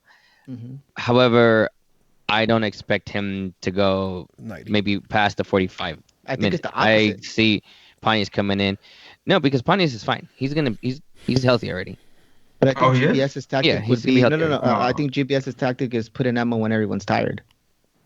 And just I mean, yes, speed? I can see that. The only difference, again, to me, is that right now Emma has played more minutes Yeah, that's with fair. the main team, So it's right? So, go ahead. the least amount of variable changing with Yeah, with exactly. Emma coming in, Right, which right. makes sense too. Yeah. And just to add, we'll get to the whole Alessandrini thing, but it's not for a lack of energy from Emma. We're gonna get his energy. It's all the other things around Emma that is where the problem lies. Yeah, for sure. I think. All right. So here's what I say. I think we will see something closer to what George put out with Emma. I think Emma gets a nod too. I think he'll get the nod for that. Let me. You guys let want to know one me- thing that I let me think is back- flawed from Masas though? Let me Hold on. backtrack though, because this was before I knew Pontius was healthy. Okay. So then I wouldn't move. You wouldn't move. I wouldn't. You'll move keep your Leggett from midfield. the middle then. Yeah. Yeah. I wouldn't touch that. I- And I'll start Pontius over Boateng though. That's right. me. So you said Look, partners. I'm with that 100%. You're with. The only reason why I feel that Boateng would, the only thing that I would argue about yours, Masa, about your lineup. Sorry. Yes, you can eat that one. Okay, thank you. Is just the Juni aspect, adding him instead over Carrasco because Then he I should still- have played against Houston. no, we didn't need to because we needed to defend at that point. Uh, No, we were down, wait. huh? No, yeah, you know what? You make. I mean, we were tied. You make a fair point there. Reason I bring that up though is because I still think, and this reminds me of these Marcelo Sarvas days. You know, Sarvas and Juni played that way. Juni always played more of the cam role. Well, not cam, but really more of attacking midfielder than what is this? Oh, back me up here. Juni? What was it? Or No, then, Sarvas Marcelo? did. Sarvas, yeah, Marcelo did. Yeah. Right, so that's again, I'm thinking old. Right, we haven't seen Juni play in a while. That's my only thing. I think Junie can be more creative going forward. Yep. Same Than thing. Many ask. Many ask same thing like Junior over Carrasco. Well, for everybody who's asking me, whoever's asking me why I picked Carrasco over Juni, I think that we've seen it enough this season, from what we've seen this season, The that pecking GPS order. obviously thinks Carrasco is right now better player than Juninho. Well, you know what? I don't even think it's better player. I think it just fits what he's looking for better. Right, because Yeah. I think it's, in that role. yeah, and we'll see when Kitchen comes in to see what the pecking order is. But I honestly think that in the midfield, Carrasco is right now looking like his first choice for coming in or substitute because he has come in, and you know what? It kind of makes sense because again, at not the same quality, I think he's closer to like for like with Jonah and Corona than the other players or than Juni because that's who we have right now because Kitchen is out.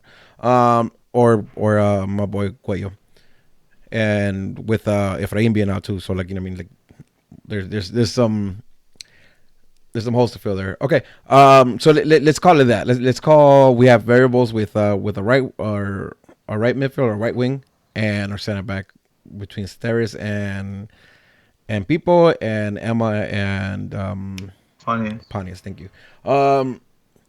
With that being said, like, what do we think about this game? It was an easier game than we thought it was going to be when they came here. I think it's going to be a harder game. No, I'm saying when we originally thought when they came here, there was going to be a harder game than what it turned out to be. That's what I meant. Their last few games. So since they took the L to us, they beat the Red Bulls. They drew against New York City, and they just lost against Toronto in a really crazy-ass game on the weekend. Yeah, 4-3. Yeah, and then Capozuelo is fucking ridiculous. But that's sidetracking. I'm not even going there. We'll go there when we need to. Yeah. So what do you guys think? I mean, it is another game at their home. So you could bet their fans are going to be out there, even if it's a Wednesday. It's a Galaxy coming in a brand new stadium. I'm sure all the fans. Yeah, I mean, shout out to the 20 Gs heading out there too. It's like 20 Galaxy fans. Oh fuck yeah! That's what's up.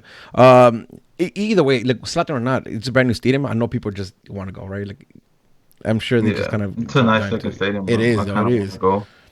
Too bad it's on a fucking Wednesday. You know what I mean? Because I think before the schedule came out, I think we all wanted. Everybody was hyped about that. Yeah. Okay, but with that being said, what do you guys? Let's talk. I'm going straight into this shit. Yeah, let's go.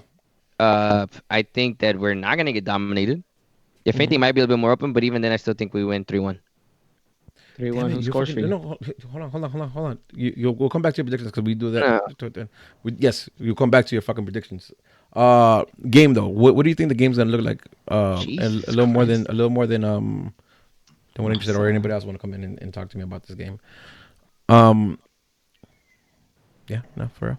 I think Darwin is gonna have a better game than he did the first time around, but I still think they're gonna play to our style, and I think that we'll most likely dominate this game too.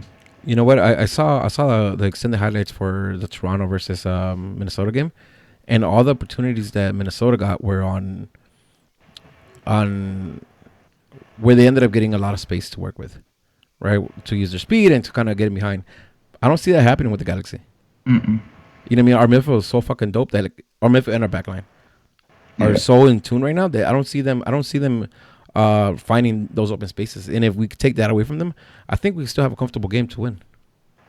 Yeah. Right? I think it'd be our terms, you know? Since we're playing so compact right now, and we're so quick to react to any heavy touch or anything from the opposition, I think that we don't give teams space. And I think, I'm telling you, they're going to end up playing to how we play, and we're going to dominate this game. Yeah. I think this game's going to be a little different than from the first game, especially seeing how the Galaxy come out in the second half and they kind of take their foot off the pedal for a little bit, or they're too late to react.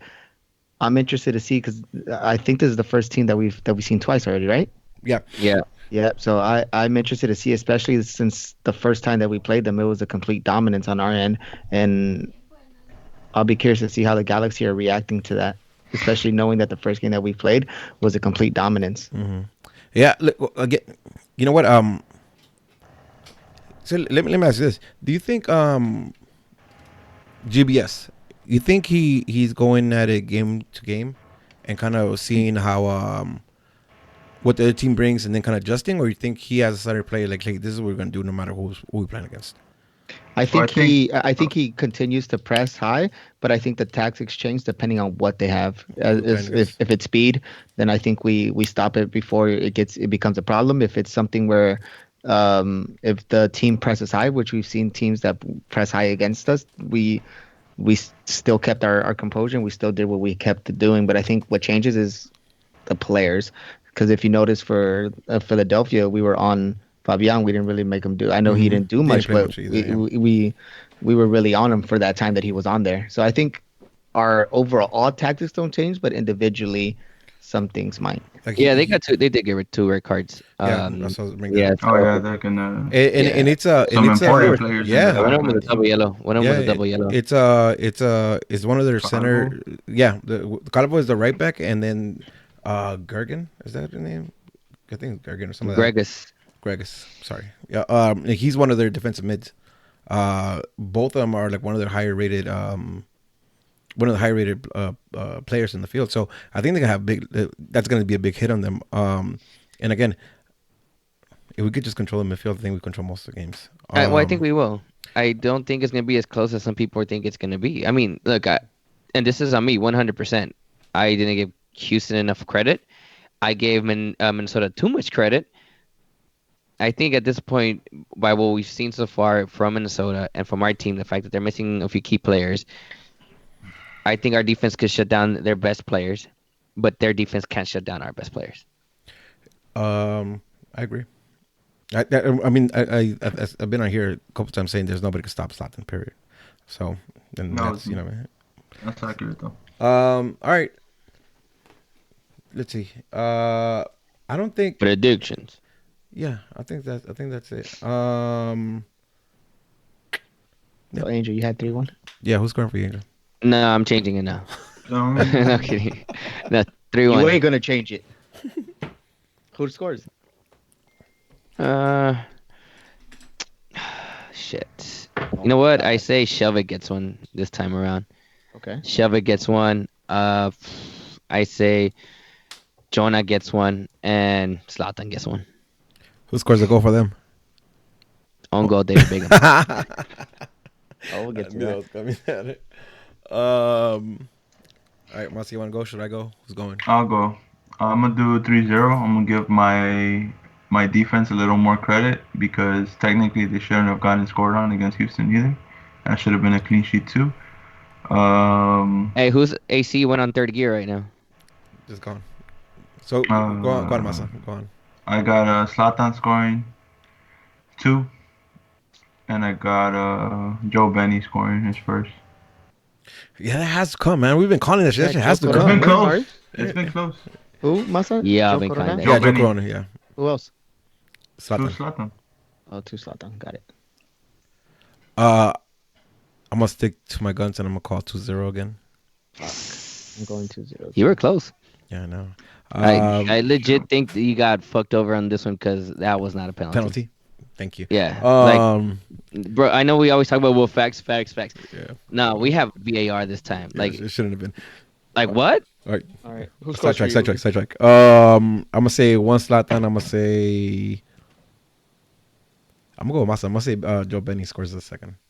So 1 for Zlatan, 1 for Corona. I am gonna go with the 2-0 as well, but I'm changing who scores. I think Antuna gets it and Jonah gets his. Antuna, there you go. I think Cheyenne was just talking about. Antuna got a score. So, right. Yeah, I got Antuna and Jonah scoring. See, I can argue Bruce's thing though. He says, someone else needs to score other than Zlatan. More people need to score. I don't know if I agree though, because we're playing with 1 striker. You're supposed to score goals. The rest of the team's duty is to get you the ball for you to score because you're the lone striker. Mm-hmm. If you're the one scoring all the goals, there is nothing wrong with that. That means the rest of the team is doing their function, which is get you the ball, feed you the ball, and score. And to be fair, the last game, our wingers had chances. Zlatan sent Boateng on the through ball. He tried to trip the keeper. He didn't score. He should have passed it. Antuna tried to trip the keeper. No, hell no. Antuna. He shouldn't have passed it back? No. Hell no. Fuck no. Is Zlatan making the run? He should have scored. Zlatan was not going to get to He should have scored. Really? Okay. And then Antuna had one where they send him on a long run and the goalie comes out correct. and he blocks that chip with his chest. So, I mean, we had chances from other players. They just didn't score. So, I'm just saying. Y'all seen Brian's comment? Do you guys? What Brian is that? Oh, that's Nag Boys. See, and that's my thing though. Like I could have gotten into the whole fact that look, it's a trap game with everything, but that's the thing. That's what everyone's saying. Everyone's saying that it's a trap game. That's why to me it's a trap of the trap. Because no, we are gonna go in there. We're gonna fuck. Yeah, he's Hey, saying. Brian, back to how many times have we won on a Wednesday? How many times have we won with a parlay kit? And that should happen. So we're about to fuck on Wednesday. True. So. Accurate. Damn, man with the facts. That was dope. I see what you did there. Some facts, he got that one though. Who's making licuado? I mean, yo. Yeah. Oh man, Masa over there doing the calls, though. You understand the shit. All right, cool. Listen, we got through the thick of it. Let's do some fucking questions, and we didn't get a lot today, right? Did we get a lot? And, since we spent 3 hours on this, a lot have been coming in. All right, let's get through. All right. Let's get through. I'm gonna hold on. Yo, intro. You know what I mean? We're still fucking up big, bro. I think the score's gonna be 2-0 Galaxy. I mean, we did better than I expected. Fuck San Jose. Fuck Levels FC. Fucking G's are gonna be coming on top, right? Nah. Oh, now they can. Yeah, now they can. All right, let's get some questions out the way. Let's go. All right, let's go through the good. All right, C's 89. On a scale of 1 through 10, what do you rate Araujo's performance? Let's get to this. Oh, yeah, Rudy. that's good. I'm gonna give him 8. 8. Masa. I agree. 8. Angel. 8. Okay, I go with 9 just because of his age. Okay. Don 859. Angel, you could go with this. How good has Bingham been for the G's these last few games? Bingham's been solid.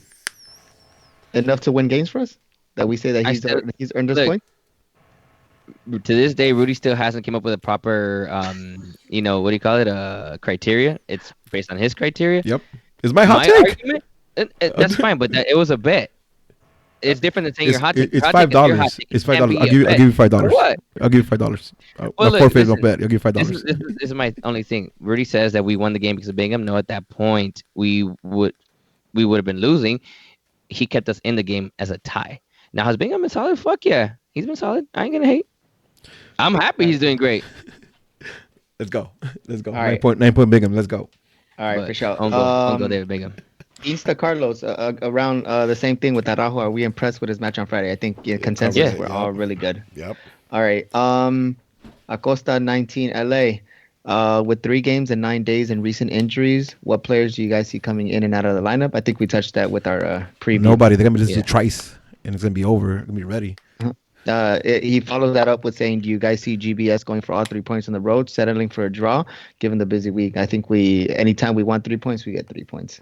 Oh, Big man talk. I like that, George. I like that. Yeah. Yeah. You see what the shirt does to me? Yeah, nice. Now I know why Angel wears muscle shirts. Yeah. All right. Pinche Barbon. Yo, dog. Should I try getting banned next game? Seems like that's the trend nowadays. You're a couple seasons too late. Yeah. Please don't. Nobody get banned. I love all you guys in the stands. Romo Landino. Is Araujo our future right back, or should the Galaxy look at bringing back Sardis for the right back position? Well, listen. You guys remember when people were like, what the fuck? Why did we trade up the allocation order or whatever it was to secure Araujo for the first team, or we could have waited an extra 6 months or whatever. Listen, I don't question DTK ever in your life. Yep. Ever. Ever. I think personally, I think we're gonna end up getting a payday for Araujo. Hopefully, it's done 2 years on the line. I'm okay with that. But I think that's fine. Not right now. Yeah. Cap ACB 121. Who can fill in for Ardrini and produce us for us in his absence? I think it's a lot of people. I think we just need to pick it up. I think Chris Pontius can more than handle that job. Yep. All right. We have a lot of Diddy ones, so I'm just gonna put it all together, but that's not it. Cap again, ACB 121. Who could fill in for us while Karina's intoxicated? Hey man, hey y'all, Hey, y'all. she was pretty drunk, huh? That shit, like, Yo, she Hey, you listen. didn't even let her like peinarse nothing, man. She's Come one of on, us. dog. She's one of us. That's why she's my fucking president. She's one of us. She puts in work in the stands. She was drunk in the stands. I fucks with it. And I don't plus, know. she held the composure throughout the whole interview, except when Alex came in. And then she Listen. lost her shit. Have you seen Antonio? Have you seen how well Antonio composes himself every single home game, every away game? Listen, She's my I'm not president. She's one of saying us. She's I'm one of us. voting I for don't give a fuck. Antonio, but I'm saying Nope. I'm voting for I'm Antonio. voting for her because she turned up. She one of us. Yo, that shit was All joke. day.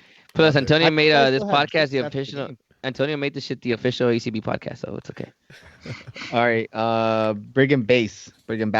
I'm always gonna say it. now, About right? that base. About that All base. right. No Would trouble. we have scored?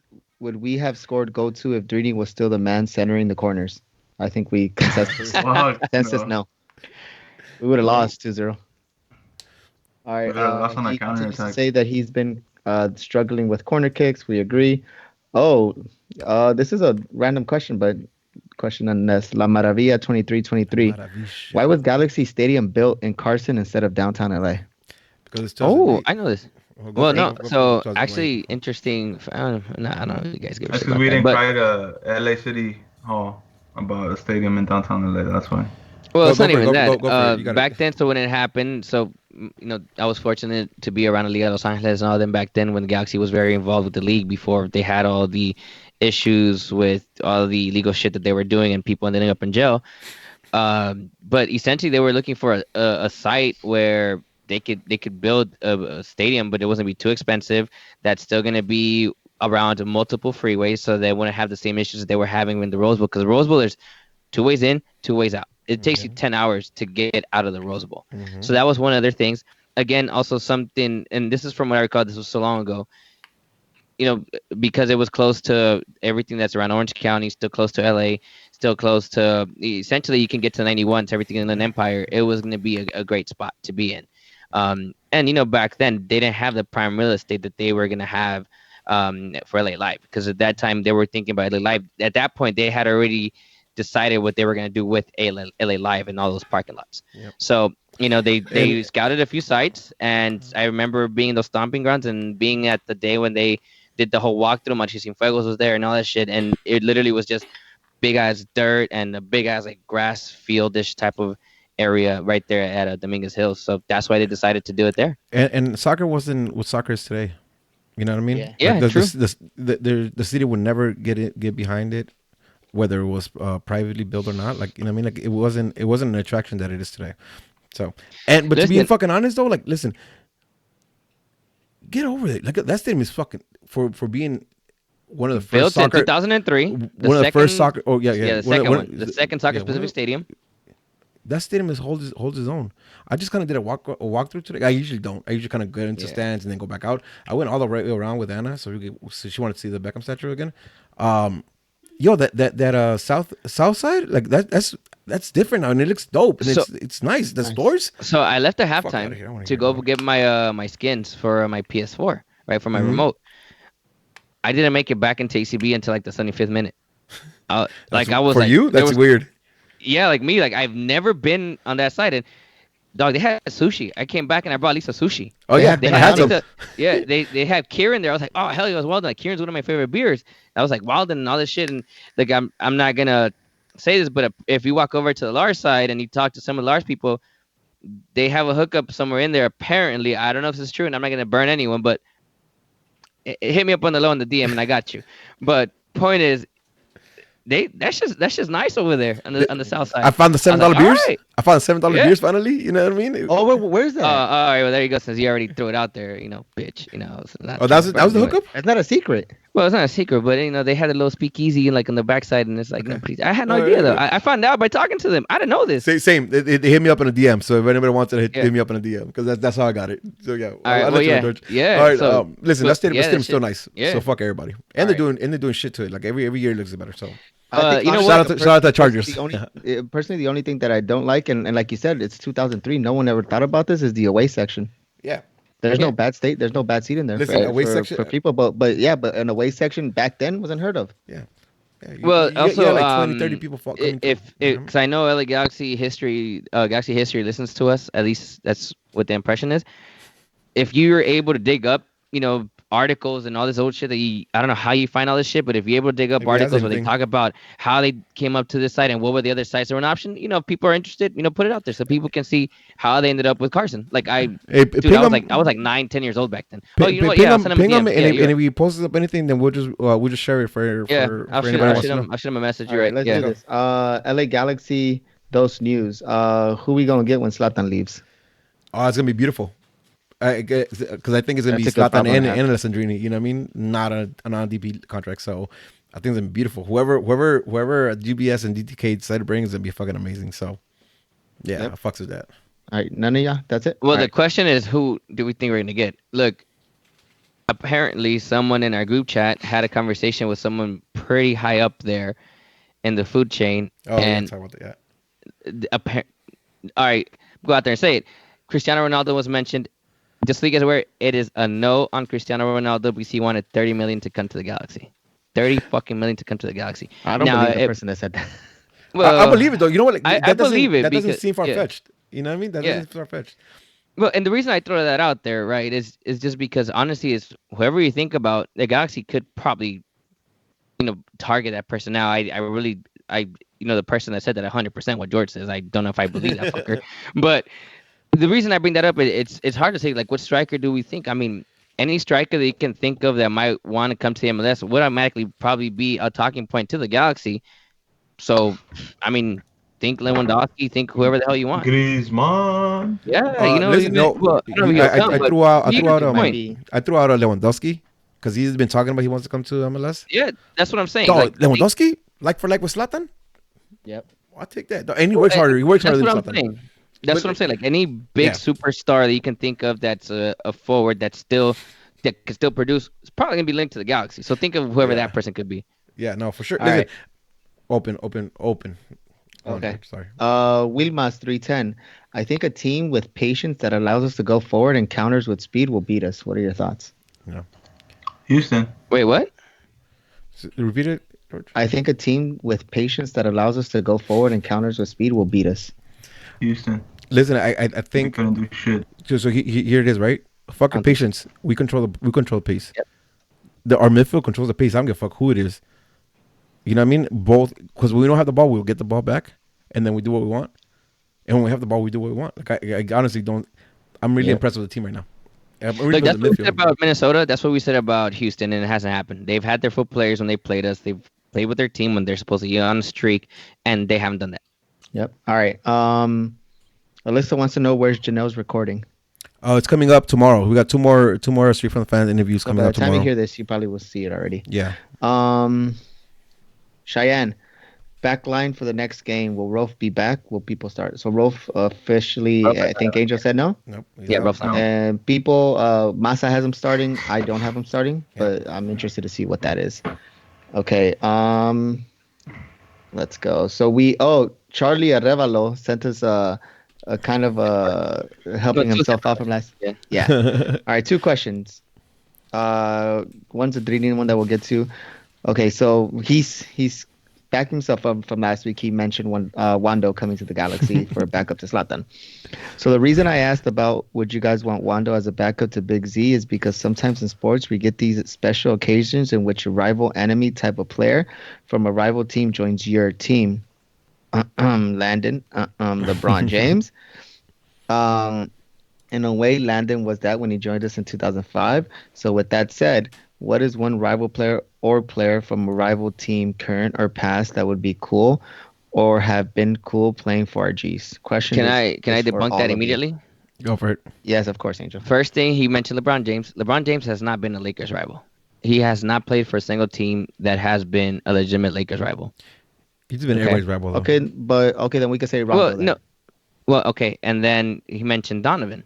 Yeah. Donovan, sure, he did what he did, right? And even then, I have my take on that, right? Which we covered when we did Legends last year. But he also didn't come straight from there. He went there, then he went to Leverkusen, and then from Leverkusen, he ended up with the Galaxy, right? So it's not exactly the same exact thing. With Wanda, you're mentioning, we've been beefing for these many years, and now straight from the most hated enemy, you're coming straight here. Yeah, That's a huge difference. Like he's a it's face. not like He's a face for San Jose. And I think he's the face of that rivalry still. I think he's the only. He's the only one. Yeah, he's the last viejito, pobrecito, amargado. Yeah. Plus, Donovan back then was still young. He was. I don't think he was a face. I think he was sure he was like a wonder kid. He's what Pulisic is now, but he's not going to be the face at the time, right? When he fucked the Galaxy back then. Plus, then again, he left to Europe. He did his stuff out there. He really became more of a figure because of the U.S. national team rather than San Jose. So that's all debatable. Yeah, Cheyenne in the chat's mentioning Bingham from San Jose to us. But listen, look at Angel's beef. But he was a backup too. But and Angel still has beef with that. Like, listen, and I think a lot of that, like, if you ask the FO, if you ask like the business side of things, I think they'll answer differently. But as fans, it's a hard pill to swallow, right? I think Bingham was good with San Jose, and he's better than what we had, so that's why I accepted him. But yeah, like Wanda's a face of fucking San Jose. You know what I mean? Fuck no, I would never like see that. But what's one player? Second, yes. What's one player? That but even then, like Bingham, I give Bingham so much shit. And absolutely, like fuck him. He played for San Jose, and he used to talk so much shit about the Galaxy. But he was not a very long tenured player for San Jose. He just was in some very heated games. He was in an era where he played some very big games. And fuck Alan Gordon, especially Alan Gordon. He got me beat assumption. Fuck Alan Gordon. But anyways, let's answer the question. Yeah, answer the question. Is there anybody you can think of? No. Not me. Yeah. As in from an opposing team, that's our biggest hated rival. That's the only reason Jose that we hate that bad. Yeah. I can give me see Matias anybody. Almeida as an assistant coach. I like Almeida though, but like that's different. Like that's still different. Like I think player wise, but that's the only reason. Yeah, that's what I'm saying. I won't get a probably. player. Yeah, like probably. you know what? If we have a shot at Joao Plata, I take him in a heartbeat. Joao Plata's RSL. Yeah, RSL. And that's that we have like legitimate rivalries against that. In legitimate times, like I didn't think about RSL. Yeah, I'll take Rusnak. Yeah. Yep, I'll take Rusnak also. Like, and see, that's what I'm saying. Like, but that's different. But see, and that's why we have legit beefs with RSL. Like, we lost our MLS Cup to RSL in 2009. But hey, everyone, Tony Medina wants Carlos Vela to the Galaxy. Everyone, put up his at. I gotta find that dog. TikTok. Right what is it? Yeah, TikTok Tony. Yeah. TikTok Tony. Right TikTok Tony. I remember Tony. Or was it Rob? Was it Robert? Which one was it? I can't even tell. Yeah, I don't see it. And yes, I'm a fan, so I don't want to see anybody. You know what I mean? Rusnak and Plata, like they're not like the faces of RSL. You know what I mean? They haven't been the tenure. Like if you're talking about like Beckerman from RSL, then I'll be like, fuck, no, you know what I mean? Fuck that guy, whatever. Right? Plata is giving us some shit though when he scored on us here. Who? Plata? Yeah. Plata's been. Yo, I don't know if we redeem yourself, Charlie, but fuck. All right, let's go. All right, that's it. And That's it. everything else is we got about like 10 questions on Alessandrini. Can you do you what happened? I'm reading Tony Medina. All of a sudden, it was Robert. He built the website. All right, can you kind of just bundle all that together and so we have a conversation about that? Okay, Christian. CSand07 from Instagram. Do you think Alessandrini has any worth if we try to sell him? Not right now. Yeah, I don't see it. Right, like right now, especially right now, he looks like he's fragile as fuck. Porcelain. I think I said that earlier too. Who would buy it? If it's a ligament injury, like Massa thinks it is, and how some of us honestly think it is, you're coming back from that type of injury. It's gonna be unlikely that any bigger team in the North America or even back in France per se. We're talking about at this point mediocre teams. And look, I get the MLS is not a top-notch league. I 100% get it. But the LA Galaxy brand is a global brand. Mm-hmm. So you're still going to be seen as the premier to-go club here, right? So at this stage, we'd be talking about teams like New England Revolution, Philadelphia Union, of Colorado Rapids. I mean, unless teams like Seattle, for example, and look, Tigres I don't even think they'll take him. You want to know why I think they would? They have the bandwidth to take someone like him. Yeah. They have more than enough depth in that team to take someone like Alessandrini. And it makes her super. I mean, $1.5 million, $1.5 million, and $2 million ain't shit for them. What's the Chilean cat that was riding the bench for a while? He was riding the bench for a while too. right? Mm-hmm. Or well, look, they've all ridden the bench for a while. El Vargas has ridden the bench for a while. Jordan Dam has ridden the bench for a while. Like those guys, their Tigres is stacked. Tigres is stacked. But realistically speaking, I don't think there's there's not a lot I want for him right now, especially after back to back injuries. Yeah. What else? All right. Romain's corner kicks have been bugging me ever since the Vancouver game. Yes. So, hashtag Who said beat me that? out. Brigham Bass. Okay. Brigham Bass. All about that bass. No, stop. No treble. All right. So yeah. Okay. Thoughts on Romain Alessandrini? Honest prediction for Wednesday night game and shout me out, Misa 96. Shout you out, Misa. Prediction. They wanted an honest prediction for Wednesday. We already went through that for the tailgate, but thoughts on Alessandrini. So I'll just read all the Alessandrini. Thoughts on Alessandrini. Who can we fill in for Drini? That's a good one. So hashtag Drini out. Why is Drini still on this team?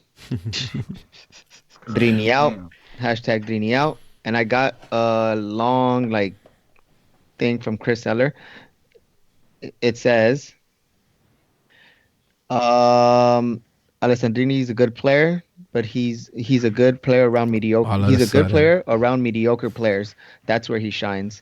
When you put him against quality players, he becomes invisible. His attitude is shit when he's being subbed off. He's more fragile than a hollow chocolate bunny handled by a depraved fat kid. Wow. Because that was me when I was a kid. Oh, man. He's not a deeply caliber player, and valuable money is wasted when our bench is in a serious need of a backup. I don't know if you agree with anything, but those are my reasons on hashtag why Drini out. It's so split, right? And let's talk about Drini. What's split, though? Before we get to all that, can I ask one question? Because we can go all day about Drini, and I'm sure we're gonna have another 15 minutes to go just on Alessandrini now. I don't know. Do you guys legit think that Galaxy fans are just looking for another scapegoat to bash at something because we just can't be happy about shit? Just to find another geo effect because we can't be happy about shit. I legitimately had a conversation with somebody today. It was very brief, well known around the Galaxy, and that was his take. And you know what? I have to agree 100%. I've been calling. You guys are bugging big time. Our fans are LA Galaxy fans, and I hate to couple everybody in here, but we're wild. We're wild as fuck. We like to find something wrong. I think George hit it. I think George hit it a while back where he says we're a wounded puppy. So I think that's what again, but look, this is my thing. We haven't won shit yet. Everyone's talking about, guys, we're only 7 games in. Sure, we won 6 of the first 7, but we haven't won shit. We're not even in first place yet. If the shit ends today, we haven't won shit. Yeah. So you guys are I get the direction that our team is heading. 100%, I get the direction that our team is getting, and I'm with it. And we'll get to this. I just wanted to give my take on that. I think that we're bugging too much on this. If he legitimately got hurt, he got hurt. I feel for him. It's fucked up to say. He got hurt. Look, Rudy brought this up a few episodes back when George said we gave him 4 games in. This was the 4th game, but over the last 4 games, he's been trending in the positive direction. Mm-hmm. Especially last game against Philadelphia. Philly. He was not. I thought he had a good game. Sure, he didn't do anything for the stat sheet. Yep. But I thought he had a good game. I'm with you guys 100% on the injuries. 100%. I get it. I get it with Galaxy fans in general. I fucking get it. I'm not gonna argue with anyone. I was frustrated. And I'll get into the thing again. Like I said. Because to me, it's not even about Drini. It becomes about another player that is a bigger issue to me. But you guys are bugging too much right now. It's just you guys are looking for a scapegoat. He got hurt. Now, if it's a ligament issue, all you motherfuckers better come out and apologize tomorrow immediately when you guys find out that he fucked his shit up bad. All right. That's So yeah. What I was gonna say is there's a split though, right? There's a split, and I've seen it in just very good conversations online, where a lot of even I think the Nag boys put up put up a few polls throughout like Twitter, Instagram, and Facebook, and it's crazy because in some of them they have Drini out, and some of them have give him time. Like so, it's a split. It's a split. The opinions are split, and it's crazy because they're both kind of similar because one is like he's always injured, he does shit, he can't get it together, and the other one is like give him time, he's done a lot for us, he has a lot of heart, right? There's both sides have a lot of sentiment. One being because we've been burned with the likes of Gerard and Gio of just always being injured and not pulling their own weight, right? And when it comes to Romain, like he's currently falling into that.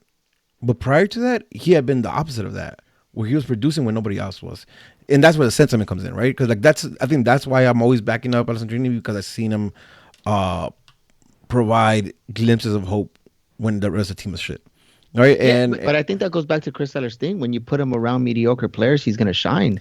But see, that's where my problem is. I don't get that. That's what I don't get. Can I add another thing to? Sorry, and Rudy, just because now I'm starting to get frustrated here. Everyone's saying, well, now you put him around better players. But we've been talking all these weeks that Antuna hasn't done shit either. Yeah, but he's a DP player. That's the argument. But this is first season. We're barely 6-7 games in with Antuna. It's the same shit with Alessandrini all over again. How do we not know that Antuna is 3 years from now? But now look, I know I can't. We're giving the same reason to Alessandrini that we're giving him because of the 2 years that he's given us. No, then we can't say that. Then we can't say it's only been 7 games. But that's so. I'm arguing the same thing. We can't pick and choose when to do that. I'm arguing the same thing that I said last week. Like Alessandrini, like it's been 7 games this season, right? It's only 7 games to start. And how many times has he been injured? Hold on. It's only 7 games to start, right? And then he's only played 4 games. Not if that. I think he's played less than 4 games. And we're always saying like he can't produce. That's not accurate at all.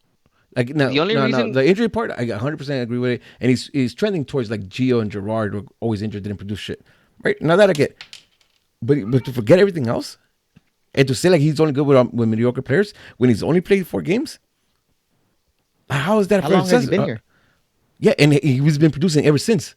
This is the first season that he hasn't. What though? But I agree. But is that his fault? Is that his fault? No, right? No, and then he's only played his fault. But he's only played 3 games this season. So how are you gonna tell me he doesn't produce with the right players? We haven't seen if he can or not. So to make that conclusion it's just premature. Well, and to add to this, right? You know why he's amplified? One, the fact that he's a DP player. I get that. 100%. I get that. But Perry Kitchen, he's what, $800,000? Yeah. He's up there in our shit. Okay, but the only reason that wasn't DTK's or GBS's contracts. Those aren't their contracts. No, but that's not the argument though. The argument right now because you guys are starting to bitch about his injury. We haven't seen Perry Kitchen at all this year, and he didn't do shit for us last year at all. And no one's bugging about Perry Kitchen. Because the reason we're bitching about Alessandrini is because Alessandrini has produced the last 2 years. So let's talk about he has produced, and that's why you guys are bitching because you want to do the same thing. But he got injured. So what? He got injured. George. So let's talk about your point. About Perry Kitchen. Let's talk about your point. The players that back him up are Jonathan Dos Santos, Joe Corona, and Sebastian Lletget. When you put Drini out, we have Emma Bolton coming off the bench. Okay, exactly. But how's that his fault? Yeah, exactly. My point is we're talking about Alessandrini being whack, but if we looked at who else we have on our bench, come on. Like I said it on Friday's game. I got a little shook because I'm like, that's gonna be a dip. The team gonna change. It has to change because nobody else in the fucking team has the quality that Alessandrini has. So my only issue with this, right? I get like the injuries are frustrating to me. 100% get it. This critique about him not being quality is ridiculous to me, right? Because we've seen how much he improved in 3 games when he was getting his health. And then you know what else bugs me? People saying that like Chris Seller's comment. Look, and I love Chris Seller, right? I do. There's no secret. But his whole thing, like, well, you put him around mediocre players, he shines. You put him with good players, and he's subpar or whatever the comment was. Like Rudy said, we haven't seen him there yet. But you're gonna tell me that a guy that took or did whatever he could for this team last 2 years, right? Put his team on his shoulder, got his results whenever he could. He scored, he produced by himself, by his fucking self. He did what he could. You're gonna tell me now when you surround him with a team of better players, he's not gonna want to win. I don't even give a shit. Logically, that doesn't make sense. I don't even give a shit where he left, where the team ended up. a player that gives me so much. A player, hold on, a player that gives me so much for that shirt. A player that gives me that much emotion. I want on my team, regardless. I'd rather have that 100 times over players collecting paycheck and playing whatever. That's to me, and that's personal opinion, right? We can disagree, and that's understand fine. A player who puts out for the team the way he does. Man, I have a question. If I could ask it now, maybe does Zlatan play for his shirt? I think Zlatan plays for Zlatan. Exactly. Zlatan plays for the money. Yeah, but I rather have a million Alessandrinis over Zlatan. And all right, here, let me ask something. You think coming from the guy that said you didn't want Zlatan coming back this year, but he's the reason why we're producing. Listen, I have the argument with Jesse all the time that I think the Galaxy can play. Their style of play could be a lot better without Zlatan. No. Okay. Let me what you mean? No, you brought this up yourself, George. You said that. This was a comment that you said. Let me ask a question. He's getting his headphones back on. Let me ask a question, George. Do you honestly believe Alessandrini is not quality? No. Oh, I don't believe that. Listen, then that's where we drop off, right? Because to me, Alessandrini is an amazing player. I think his antics when he doesn't produce what he wants to produce. Quality. Okay, yes. Okay. I did I answer your question? You said no. Right? I said no. That I agree that he's a quality player. No. Okay. Everyone's been giving me shit that I want Drini out, but I'm saying that I want him to produce because I know he could produce. No, you're saying Drini out. You've been saying Drini out for a long time. Did you hear what the fuck I just said? I said everyone's saying I want Drini out, which I do, but I also, when he's playing with our team, I want him to produce. How many games? My problem is, Sorry. I don't want to cut you off. That's my fault. Go finish your statement. I'm sorry. That was on me. Finish your statement. I'm sorry. I don't even know what I was gonna say. Damn, I disconnected this shit again. So honestly, I don't understand how we could be judgmental when he's only played 3.5 games. If you want to talk, you want to bitch about the injuries, I'm aboard. There's something like that's frustrating. My man's a DP player when healthy, but the problem is he's not healthy. But that's not. Yes. Okay, but he's at. I'm telling you right now. So if that's the argument. I'm starting to feel the same, right? If that's the argument that he's just injury prone, listen, there's a lot of arguments, but if that's the argument that you get, then I'm gonna say it. That's the only one. That's the only one that has, in my opinion, any kind of legs behind it. Yeah, and that's not what most people have been saying. People talking about he's okay, but I'm saying, blah blah. All right, look. Okay, fine, fair, 100%. If you're saying Drini out because he's injury prone, so far, only 7 games in the season, then fine, I'm with you. Drini out. If that's your only thing there, I'm fine with that.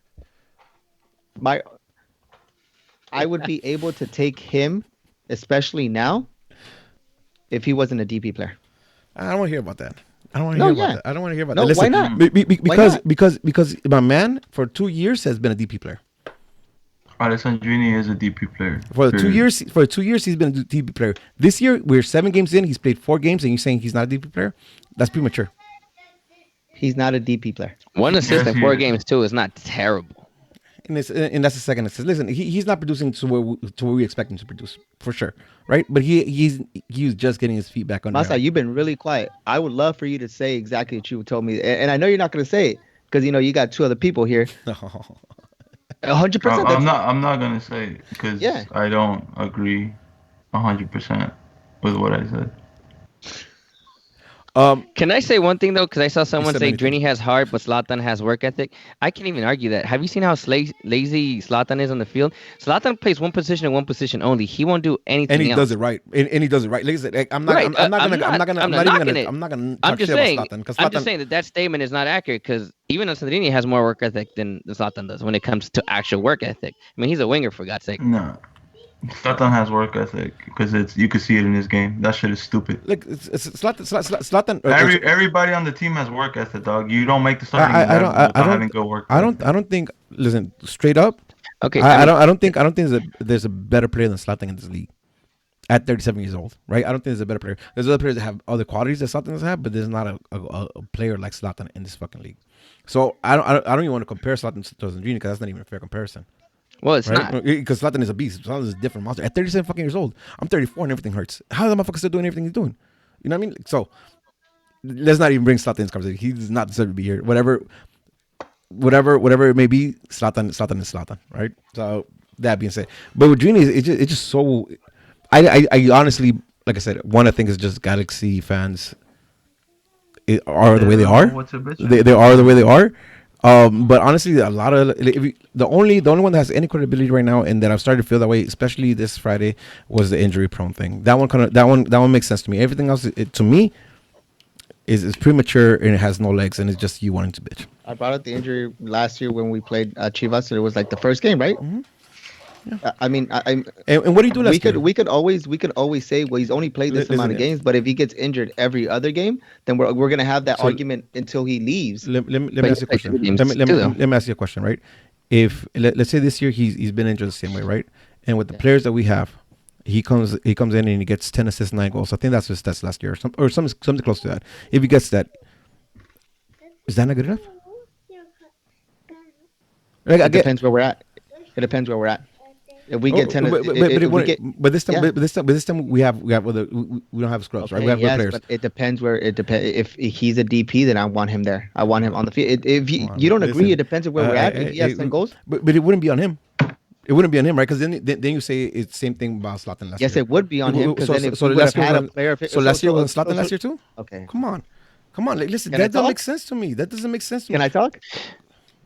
Go for it. So if you say that, if he does 10, what was your thing? 10 goals, 9 assists? 9 and 10. Okay, 9 and 10. And he does that in 6 games. Why wouldn't I want that player available for 20 games? We all do. We all do, right? Okay, but then we all do. But we all do. We all want to do. We all want to do. How you're not listening to yourself about this. Listen what I'm saying, right? Listen to what I'm saying. You're saying that he's not DP, right?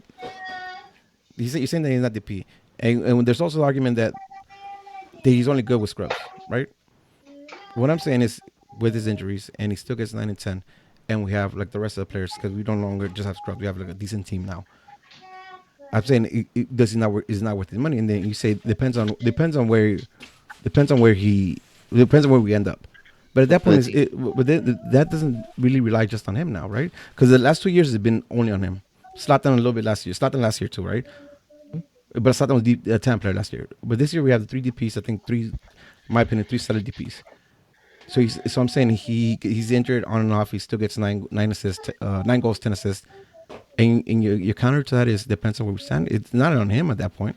It's on the rest of the team too, right? And I get your point about having him all the time. That's ideal situation, right?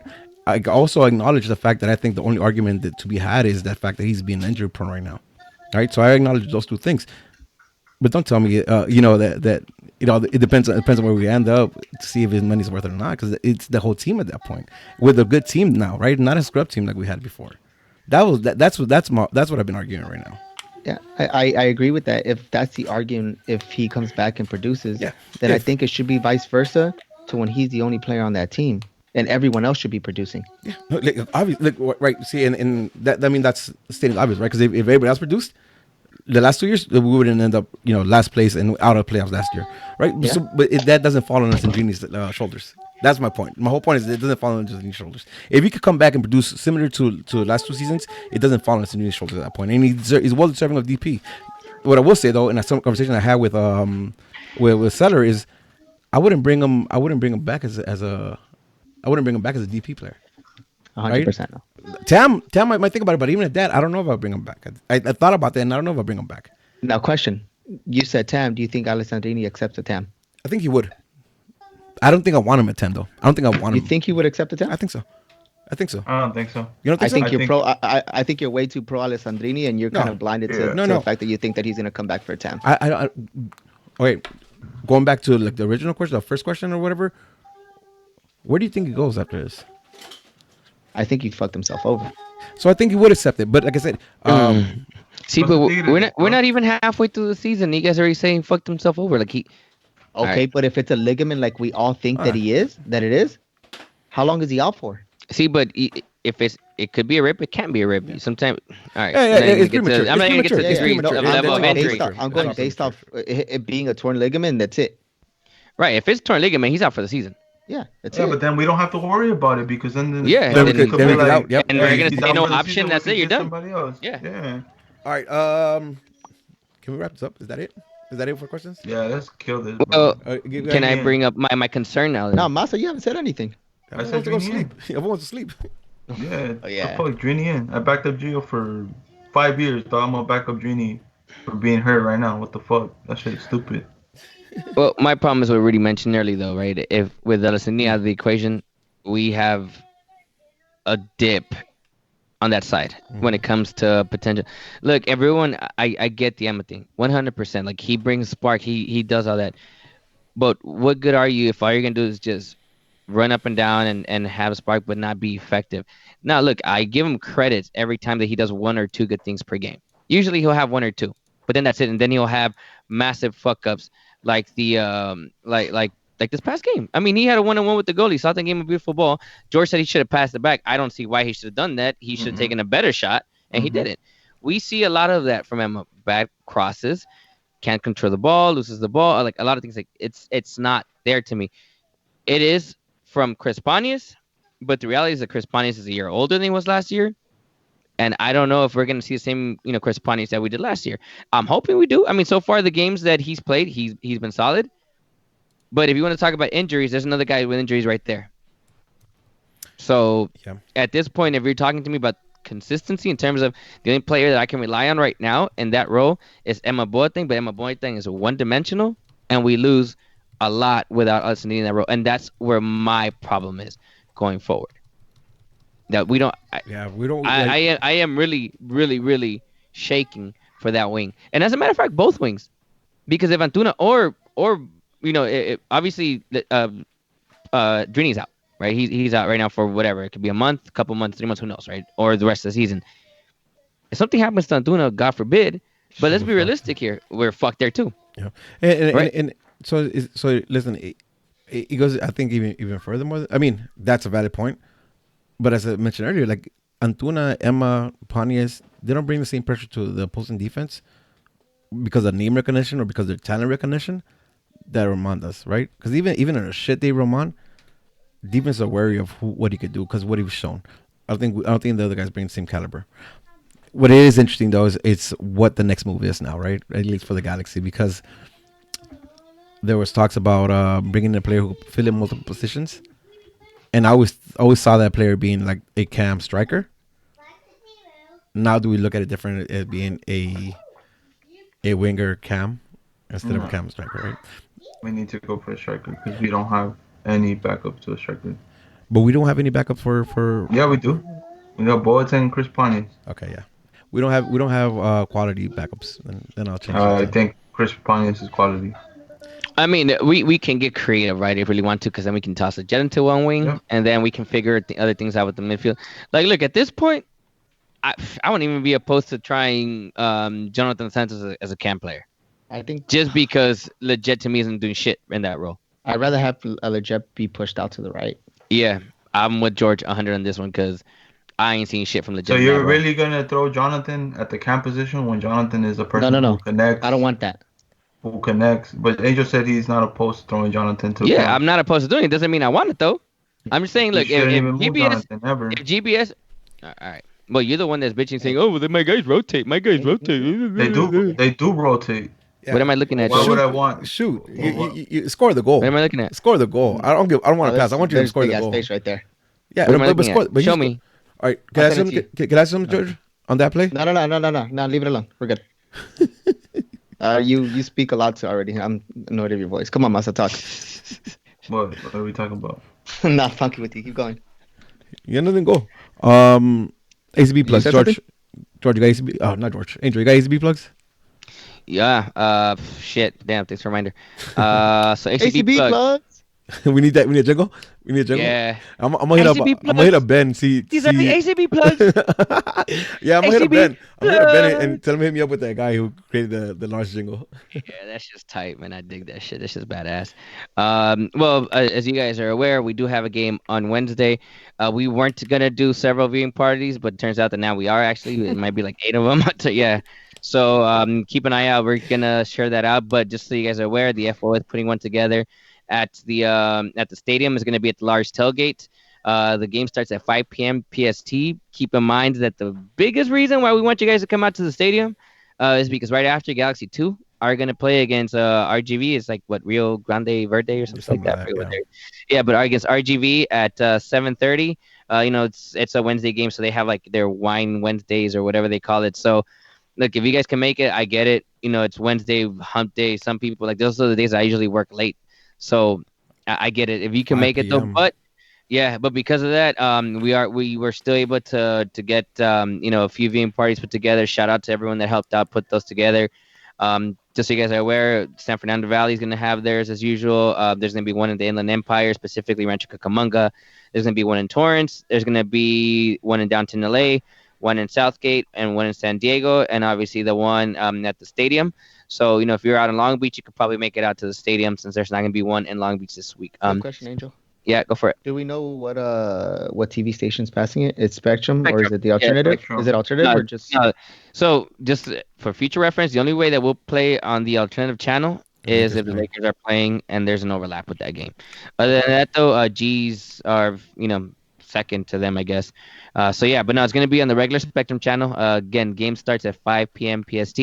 Again, if you guys can make it out, if not, watch it from your phones. I get it, totally get it. But if you can definitely make it out, make it out. Check out ACB's Twitters for the info, and we'll retweet it. We'll retweet it as well from our account. Yeah, we already have the graphic. Shout out to Big Bruce for getting that stuff over to me. So I'll release that tomorrow.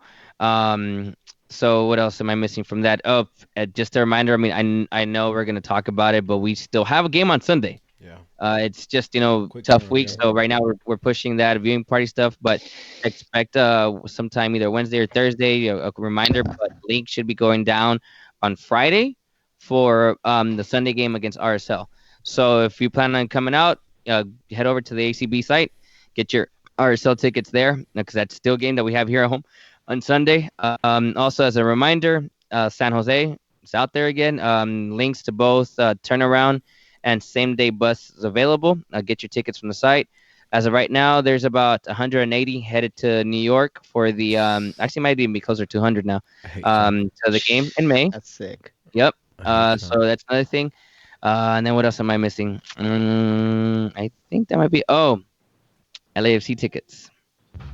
So that's right. You teased it. If you waited this long, you need this news. It better be good too, though. It better be good. All right, so I don't know if Tony's gonna hate me for doing this, but all right. So as you guys are already aware, if you're an ACB member, you can already purchase your tickets. We technically already have the link available for the LAFC game. However, you will not be able to purchase until next week. So we will have a graphic out there most likely Monday. So if you're waiting for your LAFC tickets at home, just keep in mind that at this point there's less than 500. That sounds like a lot to you, but we have 2 full sections, so we're talking about 1,300 people or so. Actually, it might be less than 500 tickets. It might be more like 300 tickets. I have to check with Tony how many I left. But yeah, Monday those should be available. It's 2 per. Well, you're only allowed to get 2 tickets basically per transaction. So that's that. We'll probably have more info next week, anyways, right? Also, Angel, for those that ACB doesn't know their name, you guys will have like a pickup section, right? It won't be mailed. No, so reminder, all these tickets are going to be electronic tickets. If you are a current member, you're obviously going to get those in your account. If you're not an official member because you have your membership, but you're technically a member, like George and Masa, because they didn't get their shit, but they are ACB, and we know you're likely going to get your shit. If you've been coming around for years and we've known you're going to get your shit. If it's your first time buying, I don't care if you're a Straight from the Stands listener, you're going to have to do a will con. You're going to have to pick that up at the tailgate. So you'll probably get that directly from me or from Antonio. But all that info about those tickets, the physical tickets, will be out later, in a couple months from now, when that's relevant. Yo, if you guys are going to New York, off topic, my bad. I just pop shit. I'm rooting your shit. Make sure that you guys do the LAX and don't be late on asking for your tickets for New York away. Yeah. When is the game? It's May next 2 4th. weeks. It's actually almost in 2 weeks. So if it's in 2 weeks, this is probably your last week. And thanks for reminding, George. This is probably your last week to get your tickets for New York, because usually you have 15 days Well, within 15 days, and it's not basically it's 15 actual calendar days that's you have prior to the game to get your ticket. So if tomorrow's the 15th day, you probably have to get it tomorrow. If not, then you're probably asked out. Either that, or unless they run out sooner. But I don't know if we sold out or not. I don't recall what the shit is. But yeah, you better get that shit ASAP. Yeah. That's it. So AFC tickets for the home game in July available on Monday, most likely. All right. Thank you for fucking staying with us for 2 hours. This is our longest pod, huh? It is, but we had a shit ton to go over today. Thank you for staying throughout the whole thing. If you're on YouTube, you guys fucking rock. Comment below. Let us know Drini in or give Drini out. One or two. Shout out to everybody on YouTube. You've been on this shit longer than I have to be on. Look, for real, thank you. When this comes out on your social medias, retweet, share, like, subscribe. With that being said, it's another long ass episode of Straight from the Fans. I am your boy Rudy at I'm Smarts on Twitter. I'm Smarts on the gram. Shit. Quick shout out though. I'm playing on Sundays with Eddie and Brian from Music Across the Galaxy. First of all, top notch Brian, my boy. Like legit, he should be playing CDM for the Galaxy. He destroys everything. Like honestly, he's like the destroyer of worlds of how badass he is that CDM role. Like top notch. I want to be like him one day. Damn, I can't say enough. Like, and then when he plays in his lustrous hair, the way that his hair goes like this and shit, it's nice to have hair. But yo, Brian, legit, my boy, you legit. Eddie, yo, I understand that you can score on Rudy, but my boy, that's twice that I've seen you play. That one time with George at the LA Galaxy at the shit the other day, trash, and you were even more trash this past Sunday. Like, I don't know. What does that say about Rudy then? I'm dope as fuck, though. Listen, I'm dope as fuck. I'm dope as fuck. You can score Rudy, but when you have quality goalkeepers in front of you, like I want to see. I want to see how you guys do on Thursday. Stop. I want to see you guys do on Thursday. Angel, one more shout out that you told me to remind you about. What's up? You told me to remind you about Romeo Santos and Osman. Oh, hey, Romain. Yeah, Osman, you don't know shit about anything. You're the dumbest motherfucker. And when it comes to bachata, don't ever comment on that again. Educate yourself. With that being said, it's another episode of Straight from the Stands. My boy Rudy. I'm Smarts on Twitter. I'm Smarts on the gram. This is Jay Undefeated. What's the guy from Ants? Jay Undefeated 7. Bugs Life. Sorry, Bugs Life. God damn, I lost it. Follow me at LiveItAF96 or my other handle at Bad Bunny Baby. Drini in, bachata's trash. Peace, love, and G's up. Not what you told me on Twitter. Not what you told me. You're right. I just can't say it in front of them. Little bitch. Peace, y'all. Shut up, Bugs Life. Hey, real shit. Hey, Masanai,